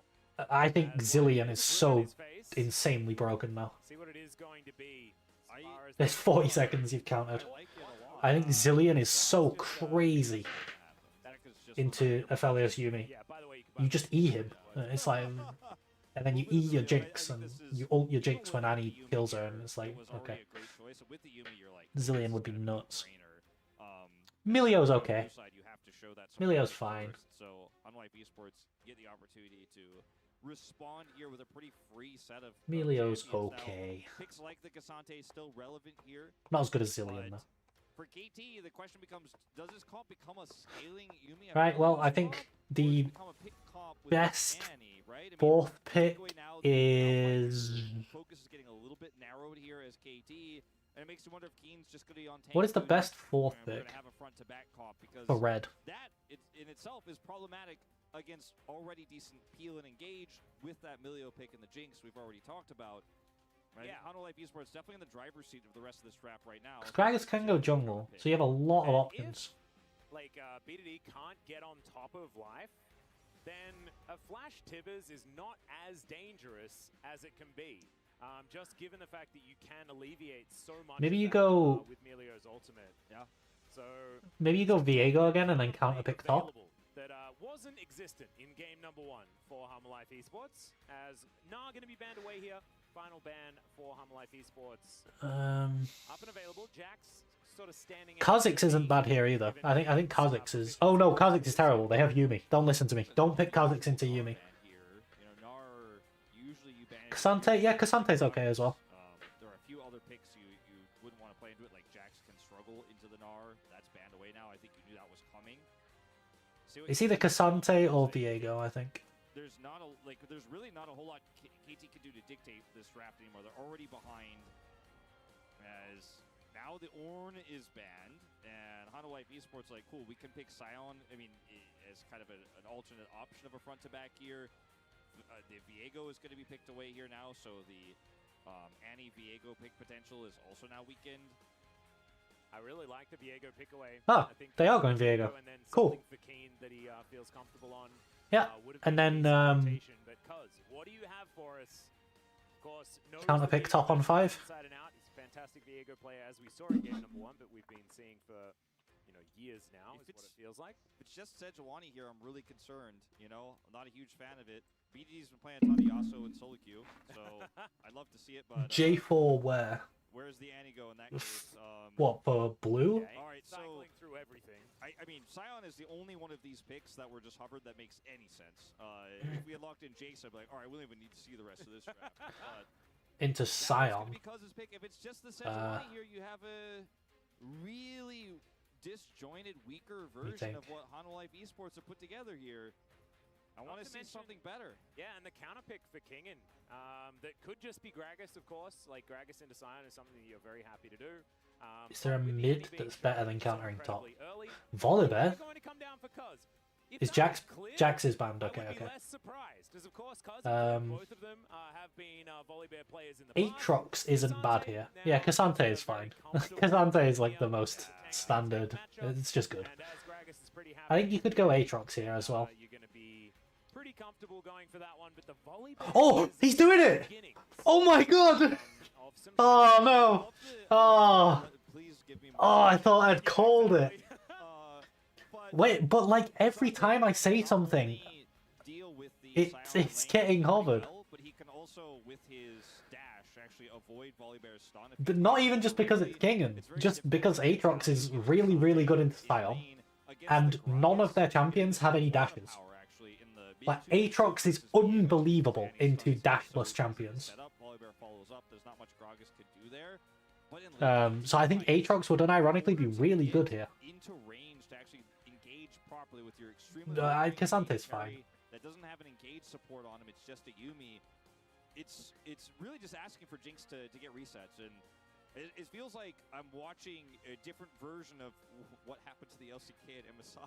Oh no! Like, oh wait, hold on, you gotta think about the range, think about the ability for Jinx to actually win these fights, and how are you gonna get the range as Aphelios? There's an issue that a lot of our LCK teams had at MSI.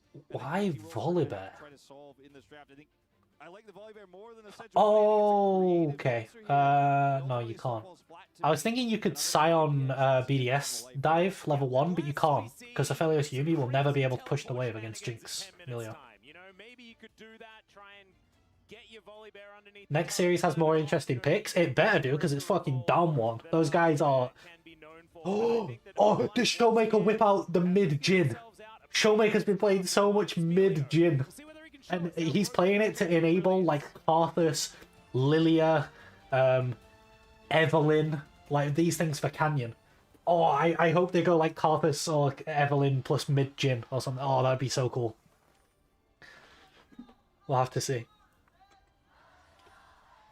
There we go. Hanwha fans finally finding their voice as we dive into game number 3. Okay, game 3. Hanwha Life Esports desperately wanting to get a good foot. Remember, I think I still like Hanwha draft better. Like, it's so hard for the Aphelios to do anything. Having Annie makes it a lot better. On that same Friday, Hanwha Life Esports will be taking Sounds interesting. You want to try it in Flex? Yeah, he was going some hype here and momentum from this game. Lethality Mythic into crit, like Lethality Mythic Collector, that sort of thing. You know, same to be true of Genji and T1, who will face each other. I don't know if we're ready for Min. On screen here, so yeah, we're starting off our week 1 with a bang, and we will probably not be referencing the results of the series this week. Oh my god, Kingen, how did you get there? Bro, where are you? But it is important. Kingen's in Africa. You could say almost advantageous. Holy. Especially, like you said, if you get that win and that momentum here against either of these teams. Yeah. You know, because the expectation What a is guy. that, you know, T1 will win. Oh, BDD's gonna get some money. Boom, boom, boom. Massive. Tango hold. Easy clap. Exactly right. And now I want to talk about this Volibear skin, which is pretty cool. Kind of looks like a Mr. Pandaria. Oh, BDD was trying to get the cheekiest movement in the world there. Yeah, I haven't played that expansion. He was really going for that cheeky movement. So I'm kind of all about it. So KT here with, once again, Lehens on the cat, this time with an Aphelios. We'll see whether Life is going to have a good time with his backpack and kicking. You should play some flex tonight for us and bring out the mid-Jin. See if we can get the flexes in. Level 1 with Yuumi Aphelios, you know, you have the ability to try to poke most low-range AD carries with Crescendum. You can sustain up with your Severum, right? But against Milio Jinx, you're like, nah, not doing a whole lot here. It's just not going to happen.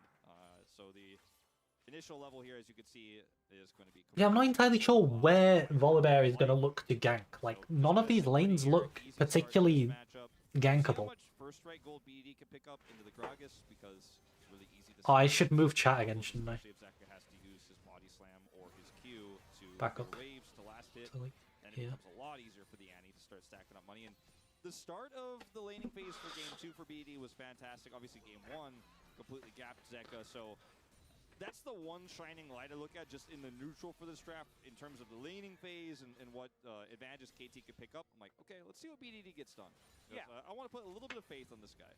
Yeah, and his Annie definitely looked very different to his Cassante. His Cassante wasn't bad, and of course in the very early stages he had a lot of lane control. I think Zeka's laning has definitely not been his strongest suit. As you can see already, down relatively low, although he is Gragas, and Clid is coming in. Meanwhile, on the bottom side of the map, Cuz is poking his head around, but ooh, BDD going for any dives or anything. He has like no that. idea. He's doomed, I think. Yeah. He's flashed. Flash comes down, the flash does come forward. Zeka didn't invest his. I guess Annie didn't have cooldowns. This could have maybe looked for the return kill there. No flash on Annie makes her quite vulnerable though. On Gragas level 6, like when Gragas hits 6, you can look for a E-flash ult into the Viego. So I think Volibear's going to need to cover mid around level 6. Like if Zeka collects this, base TPs, hits level 6 when he comes back from base. Wait, is Zeka going to die? Oh, I thought Cuz was going to like sneak around. Drop the E on him. Yeah, this lane as Cuz was thinking about some shenanigans potentially here. Yeah, Cuz being there, able to let BDD push forward, get himself a better back timing if he would like one. As you can see, he's going to go back now. Bonk. See what he is going to purchase is Keen versus King in here. The Scion versus the Cassante, one of the most incredibly pivotal matches. We went from such an interesting top lane matchup with like Gwen Kale to Scion Cassante. Like, we're back to MSI. He's literally MSI drafting right now. Just Milio's been added in. Like, it's so boring. You know, it's a difficult thing to do sometimes. I'm glad that you're there to help me make sure that everyone knows. /end rant. It looks like an MSI draft, but both of the supports that were banned at MSI, that were like disabled at MSI, have been slotted in. It's we don't need to do that. Jonah Strong, take notes. That was last year's MSI, but it's fine. Well, it's going to be a little bit of a calmer early game here, as KT, unfortunately, not able to find anything with the Volibear early. Flashless Annie means that when level 6 is hit, also not a lot of kill pressure. Oh, Kingham was really slow on that combo. You can do that combo without them having any time to react to it. Oh well, life's dead. Milios are being bullied today, Wolf, and it doesn't matter which side of the rift they're on. Nope. And there's the value of the Volibear early on.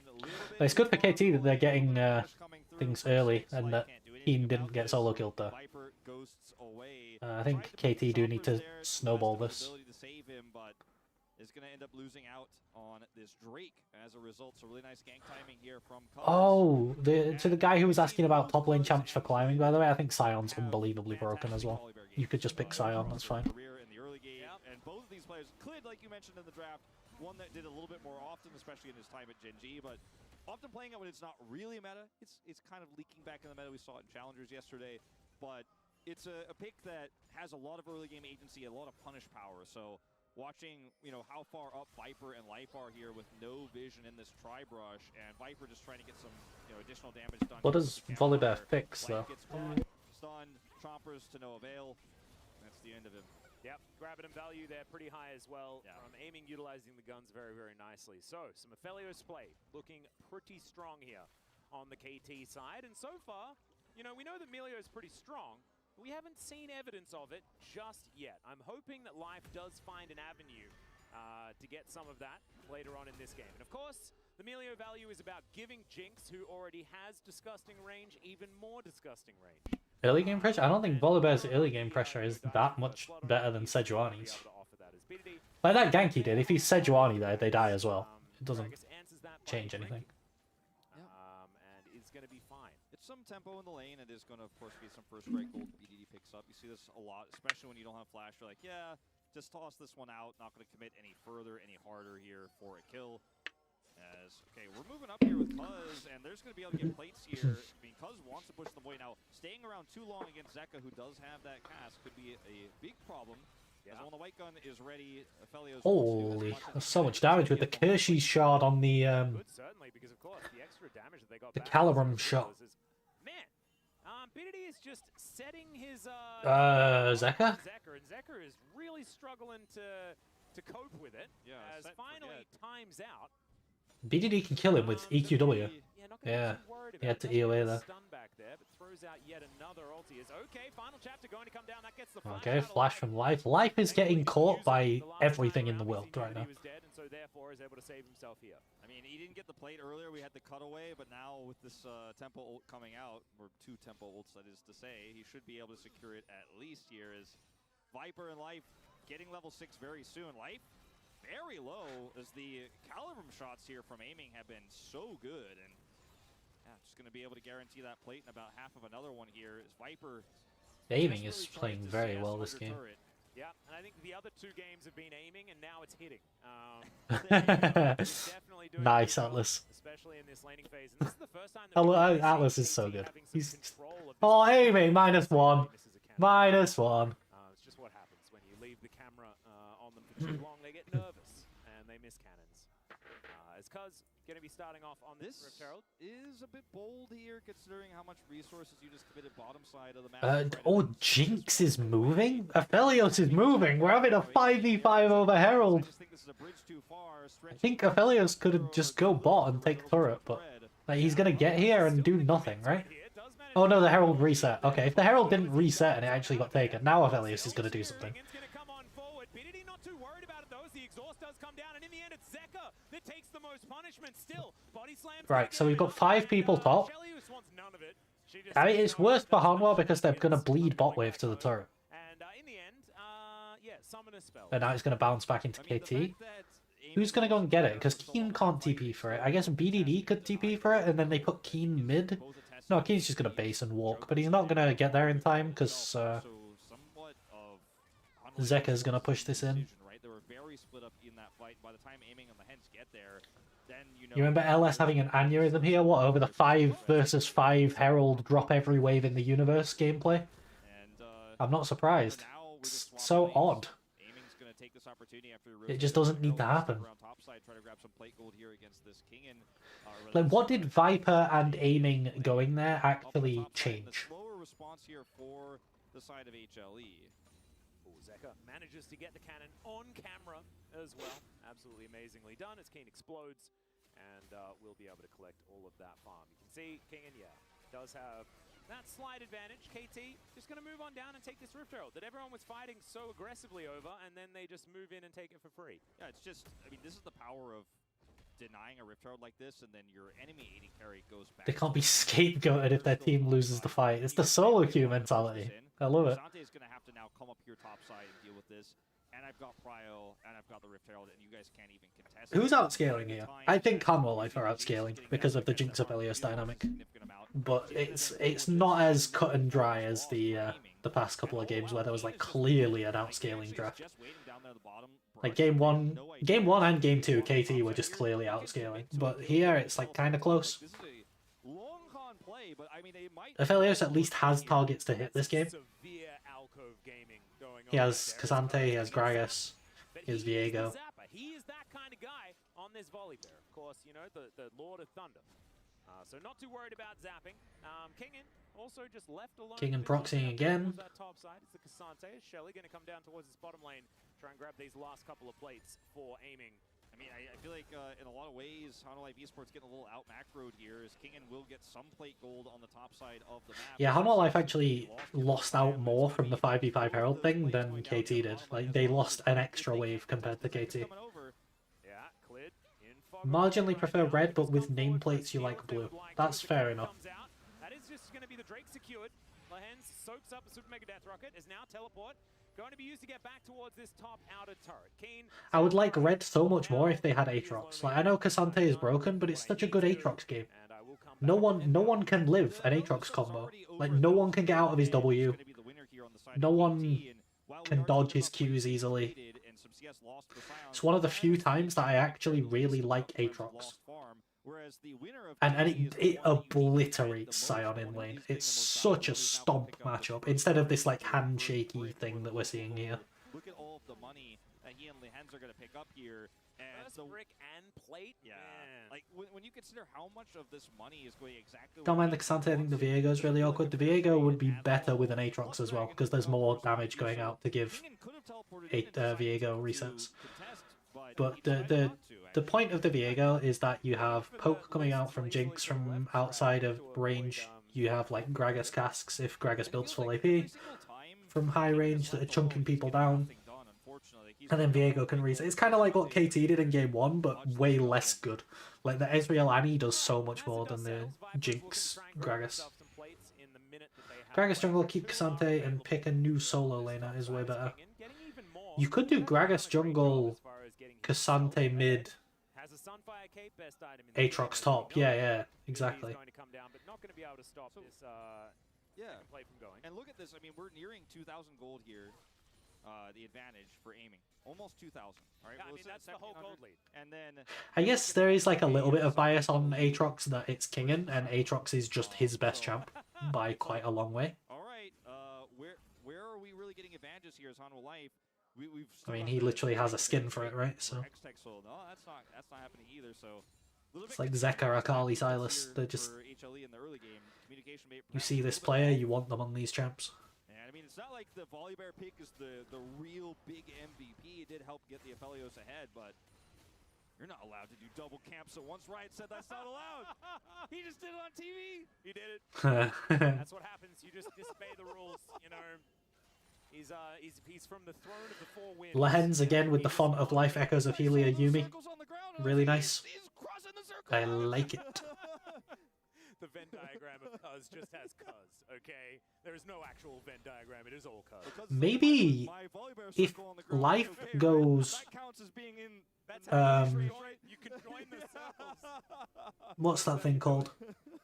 Not Mikhail. If Life goes Shrelia, maybe KT are actually really close in scaling because they have the Echoes Yumi that's going to do so much, and the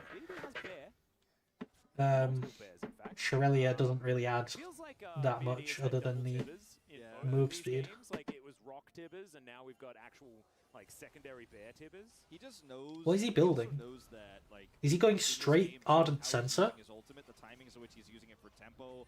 He knows no fight is gonna happen. What does that build into? That just goes into Ardent Sensor, right? Or Staff of Flowing Water, but he's not going to go Staff of Flowing Water. I'm looking at the Surely. situation here once again for Hanwha Life, just like game 1.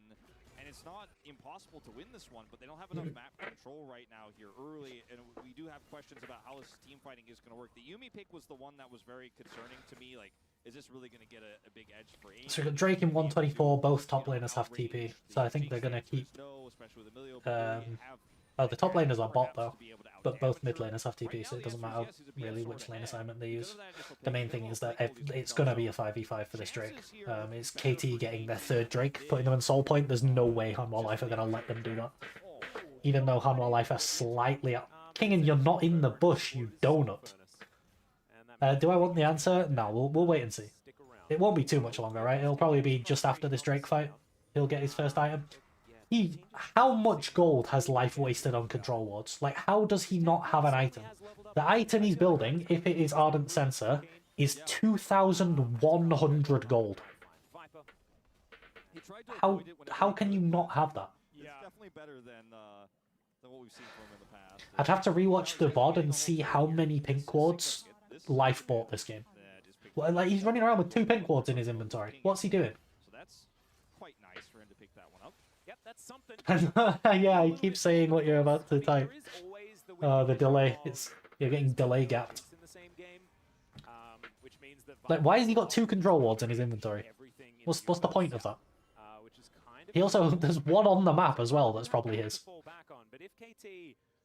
They have 4 control wards on the map, 2 in Life's inventory. They actually have very good vision of this dragon, which is giving them some time. So maybe the pink wards are just good. What do we know? Oh, they have a pick. They can get dragon. They just push Volibear out. No Volibear. Can they get him with Zeka? Zeka flag. Go, go, go, go, go. Dragon, dragon, dragon, dragon. Back off, dragon, dragon. They did it. Right, they're going to trade dragon for mid turret, and I think that's fine. It gives them 5 extra minutes, and they really need these 5 minutes. I like this. Yeah. you two-man the Drake and you send everyone to defend mid. Slow them down so they don't get 2 turrets. Zeka, where are you ulting? Ooh, through the wall. I think he just killed his Gragas though. I think Kingen just killed Zeka. Yeah, he's a double agent. The outranging BDD, beautiful timing there. He took away the kill from the Aphelios, you know? Hey, there we go. So he's happy to say, alright, I'm going to give this one to the side. Alright, I genuinely don't know who's going to win this. Like, Hanwha Life are slightly outscaling, KT are slightly ahead. This is a pretty close game so far. They set it up, and Zeka has just taken all of the abuse, doesn't have his ultimate anymore, isn't able to stave off that pressure alone, and I think they were trying to do a little bit too much here while they were taking that Drake. So But even if it goes late, KT can still win. It's a very, very slight scaling difference, I think. KT back in the driver's seat in terms of tempo, especially with that mid turret gone. Moving back to this is Good game 3. I like this in a game 3. This is a nice pick. I'm fine, but he doesn't know that Zeka has actually teleport flanked over here. There's no vision whatsoever in the jungle. He's taken out, and aiming is at least able to survive this as well. Well, what's going on live? What's going on? They're killing, Actually goes down as well. they're killing Keen. Look at the damage. Guys, they're killing Keen. Stop the camera. Guys, they killed Keen! You bastards! As Kingdom was slowed down, now speedy zombie scion. This was of course nerfed. It's not supposed to be alive for that long and is going to time out. Nice little pick off there by Hanwha Life Esports in the bottom lane. It's well, a significant amount of money, you know, being picked up here. Until Jinx resets, the FLS Yumi is probably better. Yeah. But Jinx with reset is pretty disgusting. Look at how much aiming is able to do Kingen. when Zeka is stunned up here. I think he wanted to take the Scion into the jungle where Milio and Jinx were. That's what I thought he wanted to do. But he took it under the turret on top of Zeka. Can't believe we're watching this whole thing all over again. But I guess we are flashing for it, or flashing rather. Yeah, Jinx with Milio really does right-click from Narnia. It's like, what, 700 with rockets, or 725? Is it 725 with rockets? Then you get an extra 50 from lethal tempo. So that's 775, and then Milio can give around 200, so that's like 970. It's like 1,000 range. I don't actually know how much Milio gives. Maybe Milio gives 150, so it's like 925 range. But okay. And then rapid fire cannon as well. He could have. He could get even. It'd be like playing Senna late game, but you're Jinx.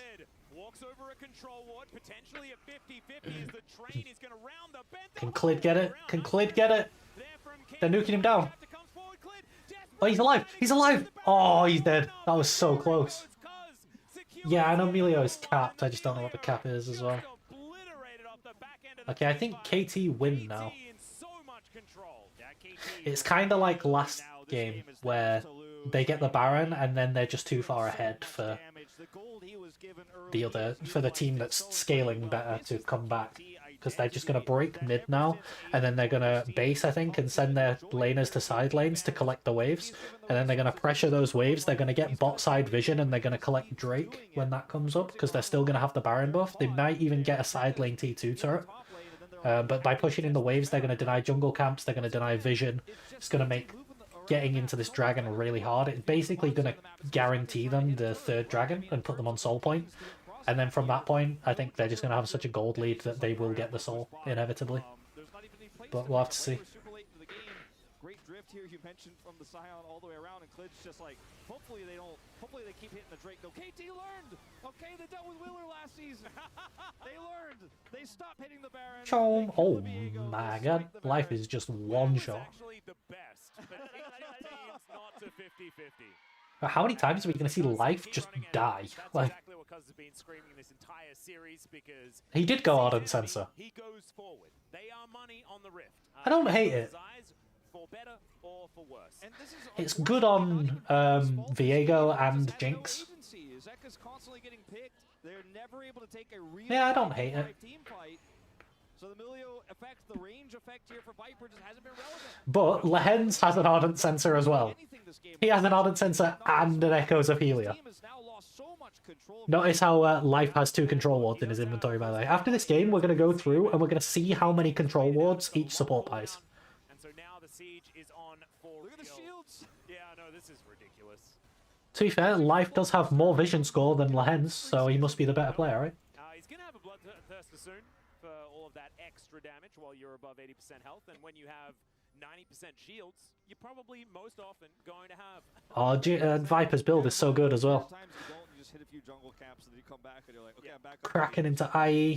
KT, Nasty. looking for soul point here. This is not... He's got to lose, though. Viper might lose without dying. The Viper effect. So yeah, look at the vision here in the... Where's my mouse? Here in the bot side jungle, you see how they pushed in the waves with Baron and then they completely denied vision into the entrance to Dragon? So there's no way, because of the Baron that they got, it ended up that there was no way that Hanwha could contest the third Drake, so now they're on soul point. And now they're just going to chill until the objectives come up, play for the objectives, win the game. Because the next Dragon wins them the game, the next Baron guarantees them the next Dragon, so they'll probably fight for Baron. Use that to get the Dragon, and then they will win. Best soul in the game as well. Hextech is disgusting. So now they're going to be pushing in top and mid waves as much as they can and using that to deny vision on the... Like, you see this vision spread where it's like red have vision in the top quadrant and blue have vision in the bottom quadrant? They're going to try and flip it. So KT are going to want to put blue vision in this top quadrant of the jungle. So that it's really hard for Hanwha to approach Baron. So they're not actually looking to kill anyone here. The reason they're in this jungle is that they're looking to contest vision and siege these turrets. Not at this state of the game. And it's only 7 kills for 24. Life still has 2 control wards in his bag. Ooh, they didn't rotate anyone mid. They're just getting free damage on mid turret. Anything at all. Just really good map movements from BDD, from Cuz. Oh, BDD. Was that a Mikhail? There was some sort of circle around him, but there is no Mikhails in the game, right? Oh my god, Keen! Keen's TP! Oh, but they got inhib. I think that inhib pretty much guarantees them Baron.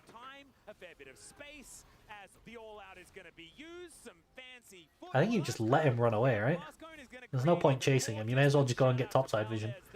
You get your topside vision now, and then you use the inhib pressure and top lane pressure. Like you put your team top, the inhib pushes mid. You get the Baron, use the Baron to get the Dragon, you end the game. I think that's the best line of game plan for KT. I did say, going into this game, I'm pretty sure I said I think KT will win 2-1. I definitely called KT to win, but I think I called 2-1. There's no peel, and there's no punish. And it's just an easy flash play here with the amount of map control they have. 2BD's not going to be missing that flash either. And yeah, some time is bought here, but what does it really get you? A whole lot of nothing, unfortunately. And I mean, it does get you more time. Right, when we go back to live, let's see the vision situation. So there's a lot less red vision on that top side now. Life's doing his best. He's recalling without dropping any of his control wards. So he can't actually buy any control wards on this reset. It's really, really bad for Life. He really needs to buy 2 control wards, but he just can't. Oh, it's actually really good for Hanwha that Clid gets this crab. I think it's a bit of a mistake from KT to let him get that, unless they're calling that they can just end the game without Baron. I feel like they can't though, right? The big damage vote, like the boom boom damage vote. Yeah, I mean, okay, maybe they can. Oh, the bounce! It's the bounce special! It's the bounce! Oh, the bounce has been teaching Keen how to play Sion. Oh, I didn't consider the bounce special when I thought about whether they could end. Oh, you got to think about the bounce special, guys. GG, GG KT. It ends with the bounce special. Final game win here after what was a shaky second game where perhaps overconfidence got the better of KT and perhaps just a little bit of you know, let's try to get a lead, let's try to just stomp this series 2-0. And Hanwha Life played well in game. Aphelios definitely looks a lot better with Yuumi enabling him. Yeah. KT had that early lead, the lane swap advantage, constantly putting the Cassante down, putting gold where... Right, I'm going to try to get rid of this delay, so my stream's going to go off, and then it's going to come back on a different link. So just look out for that. I'll put it in the Discord, of course. okay, yeah, Cassandra can get another plate. I don't Back care. shortly. I'm not interested